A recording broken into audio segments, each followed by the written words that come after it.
Social post ਵੇਖ ਰਹੀ ਸਾਰੀ audience ਦਾ ਮੈਂ ਮਨਵੀਰ ਕੌਰ ਸਵਾਗਤ ਕਰਦੀ ਹਾਂ।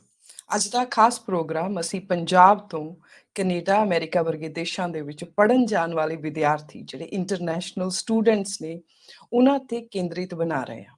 ਬੜੇ ਅਹਿਮ ਸਵਾਲ ਨੇ, ਇੱਕ ਨਵੇਂ ਅਲੱਗ ਪਰਸਪੈਕਟਿਵ ਤੋਂ ਪੁੱਛਣੇ ਜ਼ਰੂਰੀ ਨੇ ਕਿ ਸਾਡੇ ਨੌਜਵਾਨ ਹਲਕੀਆਂ ਉਮਰਾਂ ਮਹਿਜ 18 ਸਾਲ ਦੀ ਉਮਰ ਦੇ ਵਿੱਚ ਹੀ ਬਹੁਤ ਵੱਡੇ ਦੇਸ਼ਾਂ ਦੇ ਵਿੱਚ ਮਾਈਗ੍ਰੇਟ ਕਰਦੇ ਨੇ ਵੱਡੀਆਂ ਉਮੀਦਾਂ ਲੈ ਕੇ, ਔਰ ਅਲਟੀਮੇਟਲੀ ਉਹਨਾਂ ਨੂੰ ਫਿਊਚਰ ਦੇ ਵਿੱਚ ਕੀ ਗੇਨ ਹੋ ਰਿਹਾ, ਔਰ ਖਾਸ ਤੌਰ ਤੇ ਕੈਨੇਡਾ ਦੀ ਸਰਕਾਰ ਦੀਆਂ ਪਾਲਿਸੀਜ਼ ਕੀ ਨੇ, ਉਹਨਾਂ ਦੀ ਸੋਚ ਕੀ ਹੈ ਸਾਡੇ ਨੌਜਵਾਨ ਵਿਦਿਆਰਥੀਆਂ ਦੇ ਪ੍ਰਤੀ, ਉਹਨਾਂ ਦਾ ਕੀ ਐਟੀਟਿਊਡ ਹੈ।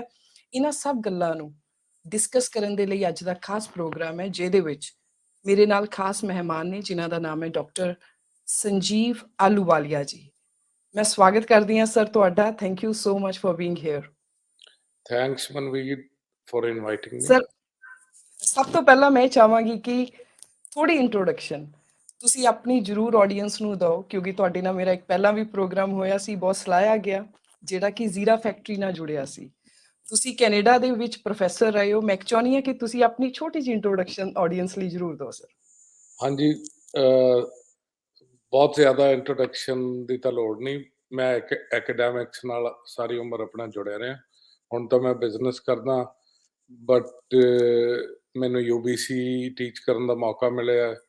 ਇੱਥੇ ਸਾਡੇ ਵਿਕਟੋਰੀਆ ਰਾਇਲ ਰੋਡਸ ਯੂਨੀਵਰਸਿਟੀ ਆ, ਉਹਦੇ ਕਈ ਮਾਸਟਰ ਸਟੂਡੈਂਟ ਨੇ ਮੇਰੇ ਕੋਲ ਆਪਣੀ ਥੀਸਿਸ ਕੀਤਾ ਸੀਗਾ, ਮੈਂ ਗਾਈਡ ਸੀ ਉਹਨਾਂ ਦਾ। ਸੋ ਇੰਡੀਆ ਦੇ ਵਿੱਚ ਵੀ ਮੈਂ PAU ਦੇ ਵਿੱਚ ਤੁਹਾਨੂੰ ਦੱਸਿਆ ਸੀਗਾ ਪੜ੍ਹਾਉਂਦਾ ਰਿਹਾ। ਸੋ ਮੇਰਾ ਕਾਫੀ ਐਕਸਪੀਰੀਅੰਸ ਹੈਗਾ ਐਕੈਡੈਮਿਕਸ ਦੇ ਵਿੱਚ। ਉਸ ਤੌਰ 'ਤੇ ਮੈਂ ਸਟੂਡੈਂਟਸ ਨੂੰ ਆਪ ਬੀਇੰਗ ਸਟੂਡੈਂਟ ਰਿਹਾ, BSc MSc PhD ਕੀਤੀ, ਤੇ ਫਿਰ ਸਟੂਡੈਂਟਸ ਨਾਲ ਸਾਰੀ ਉਮਰ ਇੰਟਰੈਕਟ ਕੀਤਾ। ਤੁਸੀਂ ਸਟੂਡੈਂਟਸ ਨਾਲ ਇੰਟਰੈਕਟ ਕੀਤਾ ਯੂਨੀਵਰਸਿਟੀ ਆਫ ਬ੍ਰਿਟਿਸ਼ ਕੋਲੰਬੀਆ, ਜਿਹਨੂੰ ਬੜੀ ਸ਼ਾਰਟ ਫਾਰਮ ਦੇ ਵਿੱਚ ਤੁਸੀਂ ਕਹਿ ਦਿੱਤਾ, ਉਹਦੇ ਵਿੱਚ ਤੁਸੀਂ ਪੜ੍ਹਾਇਆ ਵੀ ਆ ਅੰਡਰ MOU। ਤੁਸੀਂ, ਤੁਹਾਡੇ ਕੋਲ ਜਿਹੜੇ ਇੰਟਰਨੈਸ਼ਨਲ ਵਿਦਿਆਰਥੀ ਨੇ ਉਹਨਾਂ ਦਾ ਬਿਲਕੁਲ ਕਲੋਜ਼ ਕੰਟੈਕਟ ਤੁਹਾਡਾ ਉਹਨਾਂ ਨਾਲ ਰਿਹਾ। ਇਸੇ ਕਰਕੇ ਮੇਰਾ ਪਹਿਲਾ ਸਵਾਲ ਤੁਹਾਡੇ ਵੱਲ ਇਹ ਹੈ ਸਰ, ਕਿ ਜਿਹੜੇ ਸਾਡੇ ਵਿਦਿਆਰਥੀ ਪੰਜਾਬੋਂ ਕੈਨੇਡਾ ਅਮਰੀਕਾ ਪੜ੍ਹਨ ਜਾ ਰਹੇ ਨੇ, ਕਿਉਂਕਿ ਆਪਣੇ ਦੇਸ਼ ਦੇ ਵਿੱਚ ਖਾਸ ਤੌਰ ਤੇ ਭਾਰਤ ਦੇ ਵਿੱਚ ਇੱਕ ਬੜਾ ਐਲੀਟ ਕਲਾਸ ਟੈਗ ਮੰਨਿਆ ਜਾਂਦਾ ਜੀ ਕਿ ਫੋਰਨ ਐਜੂਕੇਟਡ ਨੇ। ਅੱਜ ਸਾਡੇ ਵਿਦਿਆਰਥੀਆਂ ਦਾ ਫੇਵਰੇਟ ਸਪੌਟ ਬਣ ਚੁੱਕਾ, favourite tourist spot, education spot Canada. ਉੱਥੇ ਪੜ੍ਹਨ ਜਾਂਦੇ ਨੇ, 10ਵੀਂ 12ਵੀਂ 'ਚ ਹੀ ਉਹਨਾਂ ਦਾ ਇੱਕ ਡਨ ਹੋ ਜਾਂਦਾ ਜੀ ਅਸੀਂ ਕੈਨੇਡਾ ਜਾਣਾ, ਅਸੀਂ ਆਇਲਸ ਕਰਨੀ ਆ। ਤੁਸੀਂ ਇਹ ਦੱਸੋ ਸਰ ਕਿ ਅੱਜ ਵੀ ਇਹ ਟੈਗ ਓਨਾ ਹੀ ਐਲੀਟ ਹੈਗਾ, ਕਿਉਂਕਿ ਅੱਜ ਇੱਕ ਚਿੰਤਾ ਦਾ ਵਿਸ਼ਾ ਹੈ ਪੰਜਾਬ ਦੇ ਵਿੱਚ, ਚਰਚਾਵਾਂ ਚੱਲਦੀਆਂ ਨੇ ਕਿ ਸਾਡੇ ਵਿਦਿਆਰਥੀ, ਸਾਰੇ ਨੌਜਵਾਨ ਸਾਡੇ ਡਾਰਾ ਬਣ ਕੇ ਕੈਨੇਡਾ ਨੂੰ ਜਾ ਰਹੇ ਨੇ। ਅੱਜ ਵੀ ਇਹ ਇੱਕ ਗੁੱਡ ਟੈਗ ਹੈਗਾ, ਐਲੀਟ ਟੈਗ ਹੈਗਾ ਸਰ? ਮਨਵੀਰ ਜੀ, ਐਲੀਟ ਟੈਗ ਬਾਰੇ ਤਾਂ ਮੈਂ ਕਮੈਂਟ ਨਹੀਂ ਕਰ ਸਕਦਾ, ਕਿਉਂਕਿ ਇਟਸ ਐਨ ਇੰਡੀਅਨ ਪਰਸਪੈਕਟਿਵ। ਜਿਹੜਾ ਕੈਨੇਡੀਅਨ ਪਰਸਪੈਕਟਿਵ ਹੈਗਾ, ਜਿਹੜਾ ਇੰਟਰਨੈਸ਼ਨਲ ਸਟੂਡੈਂਟਸ ਨੂੰ ਰਿਸੀਵ ਕਰਦਾ, ਉਹਦੇ 'ਚ ਕੋਈ ਇੱਦਾਂ ਦੀ ਐਲੀਟ ਵਾਲੀ ਗੱਲ ਨਹੀਂ। ਇਹ ਕੈਨੇਡਾ ਦੀ ਨੀਡ ਹੈ। ਬੇਸਿਕਲੀ ਜਿਹੜੀ ਕੈਨੇਡੀਅਨ ਇਕੋਨਮੀ ਹੈ, ਇਹਨਾਂ ਨੂੰ, ਆਈ ਵੁੱਡ ਨਾਟ ਮਿੰਸ ਵਰਡਸ, ਇਹਨਾਂ ਨੂੰ ਚੀਪ ਲੇਬਰ ਚਾਹੀਦੀ ਹੈ। ਸੋ ਜਿਹੜੀਆਂ ਇਹਨਾਂ ਦੀਆਂ ਪਾਲਿਸੀਜ਼ ਨੇ, ਬਿਕੋਜ਼ ਜਿਹੜੇ ਏਜਿੰਗ ਪਾਪੂਲੇਸ਼ਨ ਹੋ ਰਹੀ ਕੈਨੇਡਾ ਦੇ ਵਿੱਚ, ਕੈਨੇਡੀਅਨ ਬੱਚੇ, ਉਹਨਾਂ ਦਾ ਪਰਸਪੈਕਟਿਵ ਡਿਫਰੈਂਟ ਹੈ ਮੈਰਿਜਸ ਵੱਲ। ਸੋ ਉਹਦੇ ਨਾਲ ਇਹਨਾਂ ਨੂੰ ਇਮੀਗ੍ਰੈਂਟਸ ਦੀ ਬਹੁਤ ਲੋੜ ਹੈ ਸੋਸਾਇਟੀ ਨੂੰ ਸਸਟੇਨ ਕਰਨ ਨੂੰ। ਔਰ ਜਦੋਂ ਇੰਡੀਆ ਤੋਂ ਜਾਂ ਇੰਟਰਨੈਸ਼ਨਲ ਸਟੂਡੈਂਟਸ ਇਹ ਮੰਗਾਉਂਦੇ ਆ, ਮੈਨੂੰ ਲੱਗਦਾ ਜੇ ਆંકੜੇ ਦੇਖੇ ਜਾਣ ਤਾਂ Indian students almost 60% of numbers ਹੈਗੇ ਆ ਜਿਹੜੇ ਇੰਟਰਨੈਸ਼ਨਲ ਸਟੂਡੈਂਟਸ ਆਉਂਦੇ ਆ। ਇਹ ਬੜੀ ਇੱਕ ਥੋੜੀ ਜਿਹੀ ਹੈਰਾਨੀ ਦੀ ਗੱਲ ਆ, ਕਿਉਂਕਿ ਯੂਰਪ ਤੋਂ ਹੁਣ ਦੇਖਣ ਲੱਗ ਗਏ ਆ। ਕੱਲ ਹੀ ਮੇਰਾ ਕੋਈ ਇੰਟਰੈਕਸ਼ਨ ਹੋਇਆ, ਉਹ ਚੈਕ ਰਿਪਬਲਿਕ ਤੋਂ ਆਏ ਹੋਏ ਸੀਗੇ ਮੁੰਡਾ ਕੁੜੀ। ਪਹਿਲਾਂ ਬਹੁਤ ਘੱਟ ਦਿਖਦੇ ਸੀਗੇ। ਇੱਥੇ ਹੁਣ ਜਿਵੇਂ ਸਾਡਾ ਟਾਊਨ ਹੈ, our town is not a big town, it is capital of British Columbia, Victoria 'ਚ ਮੈਂ ਰਹਿਣਾ। ਪਹਿਲਾਂ ਇੱਥੇ ਕੋਈ ਟਾਵਾਂ ਸਟੂਡੈਂਟ ਦਿਖਦਾ ਸੀਗਾ, ਹੁਣ ਬਹੁਤ ਸਟੂਡੈਂਟ ਨੇ ਜ਼ਿਆਦਾ। ਅਗੇਨ ਉਹਦੇ 'ਚੋਂ ਪੰਜਾਬੀ ਸਟੂਡੈਂਟ ਨੇ, ਹੁਣ ਕੇਰਲਾ ਦੇ ਵੀ ਸਟੂਡੈਂਟ ਦਿਖਦੇ ਆ। ਸੋ ਬਹੁਤੇ ਜਿਹੜੇ ਸਟੂਡੈਂਟ ਇੱਥੇ ਆਉਂਦੇ ਆ, ਮੈਂ ਨਟਸ਼ੈਲ 'ਚ ਤੁਹਾਨੂੰ ਇਹ ਦੱਸਣਾ ਚਾਹੁੰਦਾ, ਐਲੀਟ ਵਾਲੀ ਗੱਲ ਕਿਉਂ ਨਹੀਂ ਹੈ। ਐਲੀਟ ਵਾਲੀ ਗੱਲ ਇਸ ਕਰਕੇ ਨਹੀਂ ਹੈ ਬਿਕੋਜ਼ ਦੇ don't get into good courses. India ਤੋਂ ਆਉਣ ਦਾ ਏਮ ਇਹ ਹੁੰਦਾ ਵੀ ਕਿਸੇ ਵੀ ਕੋਰਸ 'ਚ, ਜਿਵੇਂ ਕੋਈ ਇਮੀਗ੍ਰੇਸ਼ਨ ਕੰਸਲਟੈਂਟ ਉਹਨਾਂ ਨੂੰ ਸੁਜੈਸਟ ਕਰਦਾ ਵੀ ਕਿੱਥੇ ਸੌਖਾ ਤੁਹਾਡੀ ਐਡਮਿਸ਼ਨ ਹੋ ਜੂਗੀ, ਕਿੱਥੇ ਸੌਖੀ ਤੁਹਾਨੂੰ ਡਿਗਰੀ ਮਿਲ ਜੂਗੀ। ਇੱਥੇ ਮੈਂ ਰੋਕ ਕੇ ਇੱਕ ਗੱਲ ਇਹ ਵੀ ਦੱਸਦਾ, ਆਮ ਸਰਪ੍ਰਾਈਜ਼ਡ ਮੈਜੋਰਿਟੀ ਆਫ ਕਾਲਜਸ ਜਿਹੜੇ ਆਰਡੀਨਰੀ ਕਾਲਜਸ ਨੇ, ਜਿਹੜੇ ਕਮਿਊਨਿਟੀ ਕਾਲਜਸ ਨੇ, ਜਿਹੜੇ ਮਸ਼ਰੂਮ ਹੋਏ ਆ ਜਦੋਂ ਕੈਨੇਡਾ ਨੇ ਆਪਣੀ ਪਾਲਿਸੀ ਖੋਲੀ ਆ, ਉਹ ਜਿਵੇਂ ਤੁਸੀਂ ਇੰਡੀਆ 'ਚ ਦੇਖਿਆ ਹੋਊਗਾ ਨਾ, ਉਦਾਂ ਦੇ ਕਾਲਜਸ ਨੇ। ਉਹਦੇ 'ਚ ਕਈ ਵੈਨਕੂਵਰ 'ਚ ਕਾਲਜ ਨੇ ਜਿਹਦੇ 'ਚ 2-2 3-3 ਕਲਾਸਰੂਮ ਨੇ, ਸਟੂਡੈਂਟਸ ਦੀਆਂ ਕਲਾਸਾਂ ਨਹੀਂ ਲੱਗਦੀਆਂ। ਉਹ ਸਿਰਫ ਇੱਕ ਨਾਮ ਦੇ ਕਾਲਜ ਬਣਾਏ ਹੋਏ ਆ, ਕਲਾਸਿਸ ਸਾਰੀਆਂ ਆਨਲਾਈਨ ਨੇ। ਉਹ ਚਾਹੁੰਦੇ ਵੀ ਨਹੀਂ ਵੀ ਸਟੂਡੈਂਟਸ ਉੱਥੇ ਆਉਣ, ਸਾਰੀਆਂ ਪ੍ਰੈਜੈਂਟੇਸ਼ਨਸ ਸਾਰਾ ਕੁਝ ਆਨਲਾਈਨ ਆ, ਔਰ ਉਹ ਸਟੂਡੈਂਟ ਨੂੰ ਪਾਸ ਕਰਨਾ ਚਾਹੁੰਦੇ ਆ, ਸਟੂਡੈਂਟ ਨੂੰ ਰੋਕਦੇ ਨਹੀਂ ਅੰਟਿਲ ਔਰ ਅਨਲੈਸ ਸਟੂਡੈਂਟ ਬਹੁਤ ਹੀ ਮਾੜਾ ਫੇਅਰ ਕਰਦਾ ਹੋਵੇ। ਮੈਂ ਤੁਹਾਨੂੰ university of British Columbia the example ਦਿੰਦਾ। ਯੂਨੀਵਰਸਿਟੀ ਆਫ ਬ੍ਰਿਟਿਸ਼ ਕੋਲੰਬੀਆ 'ਚ ਜਦੋਂ ਮੈਂ ਉੱਥੇ ਮੈਂ ਨੋਟਿਸ ਕੀਤਾ 2 ਟੀਅਰ ਨੇ। ਇੱਕ ਟੀਅਰ ਤਾਂ ਹੈਗੇ ਜਿਹੜੇ ਲੋਕਲ ਸਟੂਡੈਂਟਸ ਨੇ, ਜਿਹੜੇ ਵਾਕਈ ਸਟੂਡੈਂਟਸ ਨੇ, ਕਿਉਂਕਿ ਸਾਡੀ ਕੰਟਰੀ ਦੇ ਵਿੱਚ ਬਗੈਰ ਮਤਲਬ ਤੋਂ ਯੂਨੀਵਰਸਿਟੀ ਜਾਣ ਦਾ ਕੋਈ ਮਤਲਬ ਨਹੀਂ।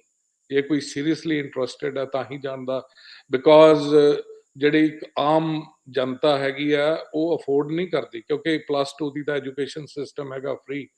once you go into the university, ਪਹਿਲਾਂ ਤਾਂ ਪ੍ਰੋਸੈਸ ਬਹੁਤ ਕੰਪੈਟੀਟਿਵ ਪ੍ਰੋਸੈਸ ਹੈ, ਇਟਸ ਨਾਟ ਈਜ਼ੀ। ਤੁਹਾਡੀ OGPA ਈਵਨ ਆਮ ਕੋਰਸ ਵਾਸਤੇ ਵੀ 4 ਦੇ ਨੇੜੇ ਹੀ ਚਾਹੀਦੀ ਹੈ ਜੇ ਤੁਸੀਂ ਪ੍ਰੈਸਟੀਜੀਅਸ ਯੂਨੀਵਰਸਿਟੀਜ਼ ਜਾਣਾ। ਤੁਹਾਡੀਆਂ ਰਿਪੋਰਟਸ, ਤੁਹਾਡੇ ਰੈਫਰੈਂਸਿਸ ਬਹੁਤ ਵਧੀਆ ਚਾਹੀਦੇ ਆ। It's not easy. Like university of British Columbia ਸਾਰੇ ਬ੍ਰਿਟਿਸ਼ ਕੋਲੰਬੀਆ ਨੂੰ ਕੇਟਰ ਕਰਦੀ ਹੈ, ਔਰ ਇਹਦਾ ਹਰ ਕੋਰਸ ਬੜਾ ਇੰਪੋਰਟੈਂਟ ਹੈ। ਸੋ ਮੈਂ ਵਾਪਸ ਆ ਰਿਹਾ, ਉਸ ਵੇਲੇ ਜਿਹੜੇ ਇੰਟਰਨੈਸ਼ਨਲ ਸਟੂਡੈਂਟਸ ਆਉਂਦੇ ਹੁੰਦੇ ਸੀਗੇ ਜ਼ਿਆਦਾ, ਦੇ ਵਰ ਈਦਰ ਫਰਮ UAE ਔਰ ਸਾਊਦੀ ਅਰੇਬੀਆ। ਉਹ ਰਿਚ ਫੈਮਲੀਜ਼ ਦੇ ਜਾਂ ਗਵਰਨਮੈਂਟ ਸਪਾਂਸਰਡ ਸਟੂਡੈਂਟ ਹੁੰਦੇ ਸੀਗੇ, ਜਿਨ੍ਹਾਂ ਕੋਲ 4-4 5-5 ਗੁਣਾ ਫੀਸ ਲਿੱਤੀ ਜਾਂਦੀ ਸੀਗੀ। And there were special instructions from the university, because ਉਹਨਾਂ ਦੇ ਉਹ ਪੈਸੇ ਦੇਣ ਵਾਲੀ ਸਾਮੀਆਂ ਸੀ। ਉਹਨਾਂ ਨੂੰ ਇਹ ਇੰਸਟਰਕਸ਼ਨ ਸੀਗੀ ਵੀ ਜੇ ਅਸਾਈਨਮੈਂਟਸ ਲੇਟ ਵੀ ਦਿੰਦੇ ਆ ਕੋਈ ਗੱਲ ਨਹੀਂ, ਜੇ ਐਗਜ਼ਾਮ ਮਿਸ ਵੀ ਕਰ ਦਿੰਦੇ ਆ, give them another chance। Basically they wanted to keep them for, ਜੇ 2 ਸਾਲ ਦੇ ਕੋਰਸ 'ਚ ਆ ਗਏ, 3 'ਚ ਆ ਗਏ, ਤਾਂ ਚਾਹੇ 5 ਸਾਲ ਰਹਿ ਜਾਣ, ਕਿਉਂਕਿ ਉਹਨਾਂ ਨੂੰ ਤਾਂ ਫੀਸ ਮਿਲ ਹੀ ਜਾਣੀ। ਹੁਣ ਜਦੋਂ ਇੰਡੀਅਨ ਸਟੂਡੈਂਟਸ ਦੀ ਮਾਈਗ੍ਰੇਸ਼ਨ ਸ਼ੁਰੂ ਹੋਈ ਆ, ਪਹਿਲਾਂ ਤਾਂ ਗੱਲ ਹੈ ਜਿਹੜੀਆਂ ਪ੍ਰੈਸਟੀਜੀਅਸ ਯੂਨੀਵਰਸਿਟੀਜ਼ ਜਾਂ ਪ੍ਰੈਸਟੀਜੀਅਸ ਕਮਿਊਨਿਟੀ ਕਾਲਜਸ ਨੇ, ਉਹਨਾਂ ਦੀਆਂ ਫੀਸ ਜ਼ਿਆਦਾ ਨੇ, ਉਹਨਾਂ 'ਚ ਐਂਟਰੈਂਸ ਲੈਣੀ ਬਹੁਤ ਮੁਸ਼ਕਲ ਆ। ਸੋ ਬਹੁਤ ਆਰਡੀਨਰੀ ਕਾਲਜਸ ਜਿਨ੍ਹਾਂ ਦਾ ਮਤਲਬ ਡਿਗਰੀ ਦੇਣਾ, ਮਤਲਬ ਉਹਨਾਂ ਨੂੰ 2 ਸਾਲ ਰੱਖਣਾ, ਉਹਦੇ ਵਿੱਚ ਆ ਰਹੇ ਨੇ। ਮੈਂ ਸਵਾਲ ਤੁਹਾਨੂੰ ਇਹੀ ਪੁੱਛਣਾ ਚਾਹ ਰਹੀ ਸੀਗੀ ਜਦੋਂ ਮੇਰਾ ਐਲੀਟ ਟੈਗ ਦਾ ਸੀਗਾ ਕਿ ਕੀ ਜਿਹੜੇ ਆਪਣੇ ਇੰਟਰਨੈਸ਼ਨਲ ਸਟੂਡੈਂਟ ਦਾ ਰੁਤਬਾ ਹਾਸਲ ਕਰਦੇ ਨੇ, ਆਪਣੇ ਵਿਦਿਆਰਥੀ ਇੱਥੋਂ ਜਾਂਦੇ ਨੇ, ਕੀ ਉਹਨਾਂ ਦੇ ਕੋਲ ਕੁਆਲਿਟੀ ਆਫ ਐਜੂਕੇਸ਼ਨ ਕੈਨੇਡਾ ਦੇ ਵਿੱਚ ਜਾ ਕੇ ਮਿਲਦੀ ਹੈ ਜੀ? ਕਿਉਂਕਿ ਜਦੋਂ ਆਪਾਂ ਆਪਣੀ ਫਰੀडम ਸਟਰਗਲ ਦੀ ਗੱਲ ਕਰ ਲਈ, ਆਪਾਂ ਇੰਡੀਅਨਸ ਦੀ ਗੱਲ ਕਰੀਏ ਤਾਂ ਉੱਥੇ ਕਿਹਾ ਜਾਂਦਾ ਹੈ ਜੌਬ ਦੀ ਪ੍ਰੈਫਰੈਂਸ ਵੀ ਦਿੱਤੀ ਜਾਂਦੀ ਹੈ ਜੀ ਕਿ ਫੋਰਨ ਯੂਨੀਵਰਸਿਟੀ ਤੋਂ ਪੜ੍ਹ ਕੇ ਆਇਆ। ਉਹਦੇ ਪਿੱਛੇ ਮਨਸ਼ਾ ਇਹ ਹੁੰਦੀ ਹੈ ਕਿ ਇਹਦੇ ਕੋਲ ਇੱਕ ਕੁਆਲਿਟੀ ਆਫ ਐਜੂਕੇਸ਼ਨ ਹੈ। ਕੀ ਆਪਣੇ ਵਿਦਿਆਰਥੀ ਇੱਥੇ ਵਧੀਆ ਸਿੱਖਿਆ ਜਿਹੜੀ ਆ ਉਹ ਹਾਸਿਲ ਕਰ ਪਾ ਰਹੇ ਨੇ? I'll be very honest, I'm disappointed. The answer is a big no। ਉਹਦਾ ਰੀਜ਼ਨ ਪਤਾ ਕੀ ਹੈ? ਮੈਂ ਹਲੇ ਤੀ ਜਿੰਨੇ ਸਟੂਡੈਂਟਸ ਨਾਲ ਇੰਟਰੈਕਟ ਕਰਦਾ, ਦੇਖਦਾ, ਉਹ ਕੋਈ ਆਰਟਸ ਦਾ ਕੋਰਸ ਲੈ ਕੇ ਆ ਰਿਹਾ, ਕੋਈ ਹਸਪਿਟੈਲਿਟੀ ਦਾ ਕੋਰਸ ਲੈ ਕੇ ਆ ਰਿਹਾ, ਕੋਈ ਬਿਲਕੁਲ ਆਰਡੀਨਰੀ ਕੋਰਸਿਸ ਨੇ। ਉਹ ਕੋਰਸਿਸ ਨੇ ਜਿਹਦਾ ਕੈਨੇਡੀਅਨ ਸਿਸਟਮ ਦੇ ਵਿੱਚ, ਕੈਨੇਡੀਅਨ ਇਕਨੋਮੀ ਦੇ ਵਿੱਚ, ਕੈਨੇਡੀਅਨ ਜੌਬ ਦੇ ਵਿੱਚ ਕੋਈ ਬਹੁਤਾ ਇੰਪੋਰਟੈਂਸ ਹੈ ਨਹੀਂ, ਬਿਕੋਜ਼ ਇੱਥੇ ਬਹੁਤ ਘੱਟ ਬੱਚੇ ਨੇ ਜਿਹੜੇ ਸੀਰੀਅਸ ਹੋ ਕੇ ਆਉਂਦੇ ਆ। ਲੈਟਸ ਸੇ ਉਹ ਕੋਈ ਹੈਲਥ ਐਜੂਕੇਸ਼ਨ 'ਚ ਜਾਂਦੇ ਆ, ਕੋਈ ਮੈਨੇਜਮੈਂਟ ਲਾਈਕ MBA ਵਾਲੇ ਕੋਰਸਿਸ ਜਾਂਦੇ ਆ, ਕੋਈ ਅਕਾਊਂਟਿੰਗ ਕਰਦੇ ਆ, ਜਿਹੜਾ ਅਕਾਊਂਟਿੰਗ ਦਾ ਡੈਜ਼ਿਗਨੇਸ਼ਨ ਹਾਸਲ ਕਰਨ ਨੂੰ ਬਹੁਤ ਘੱਟ ਪਰਸੈਂਟੇਜ ਹੈ। ਜ਼ਿਆਦਾ ਪਰਸੈਂਟੇਜ ਤਾਂ ਨਾ ਸਟੂਡੈਂਟ ਆ ਕੇ ਪੜ੍ਹਨਾ ਚਾਹੁੰਦੇ ਆ, ਉਹ ਡਿਗਰੀ ਕਰਨਾ ਚਾਹੁੰਦੇ ਆ ਜਾਂ ਡਿਪਲੋਮਾ ਵਟਐਵਰ ਜਿਹਦੇ 'ਚ ਰਿਕਰੂਟਮੈਂਟ ਹੁੰਦੀ ਹੈ। ਨਾ ਹੀ ਉਹ ਕਾਲਜਸ ਜਾਂ ਜਿਹੜੇ ਅਦਾਰੇ ਆ ਉਹਨਾਂ ਨੂੰ ਕੋਈ ਇਸ ਗੱਲ ਦਾ ਉਹ ਨਹੀਂ ਵੀ ਸਾਡੇ ਪ੍ਰੋਡਕਟ। ਹੁਣ ਬੇਸਿਕਲੀ ਤਾਂ ਜਿਹੜੀਆਂ ਪ੍ਰੈਸਟੀਜੀਅਸ ਯੂਨੀਵਰਸਿਟੀਜ਼ ਨੇ, ਹੁਣ ਤੁਸੀਂ ਸਾਡੇ ਯੂਨੀਵਰਸਿਟੀ ਆਫ ਵਿਕਟੋਰੀਆ ਤੋਂ ਲਾਅ ਦੀ ਡਿਗਰੀ ਕਰੋ, ਤੁਸੀਂ MBA ਕਰੋ, ਯੂਨੀਵਰਸਿਟੀ ਆਫ ਬ੍ਰਿਟਿਸ਼ ਕੋਲੰਬੀਆ ਤੋਂ MBA ਕਰੋ, ਵਾਟਰਲੋ ਯੂਨੀਵਰਸਿਟੀ ਤੋਂ ਇੰਜੀਨੀਅਰਿੰਗ ਦੇ ਕੋਰਸਿਸ ਨੇ, ਇੱਦਾਂ ਮਤਲਬ ਹੈਗੇ ਆ। ਉੱਥੋਂ ਉਹ ਤੁਹਾਡਾ ਇੱਕ ਬਾਇਓਡਾਟਾ ਰੈਜ਼ੂਮੇ ਦੇ ਵਿੱਚ ਇੱਕ ਬਹੁਤ ਵੱਡੀ ਗੱਲ ਆ।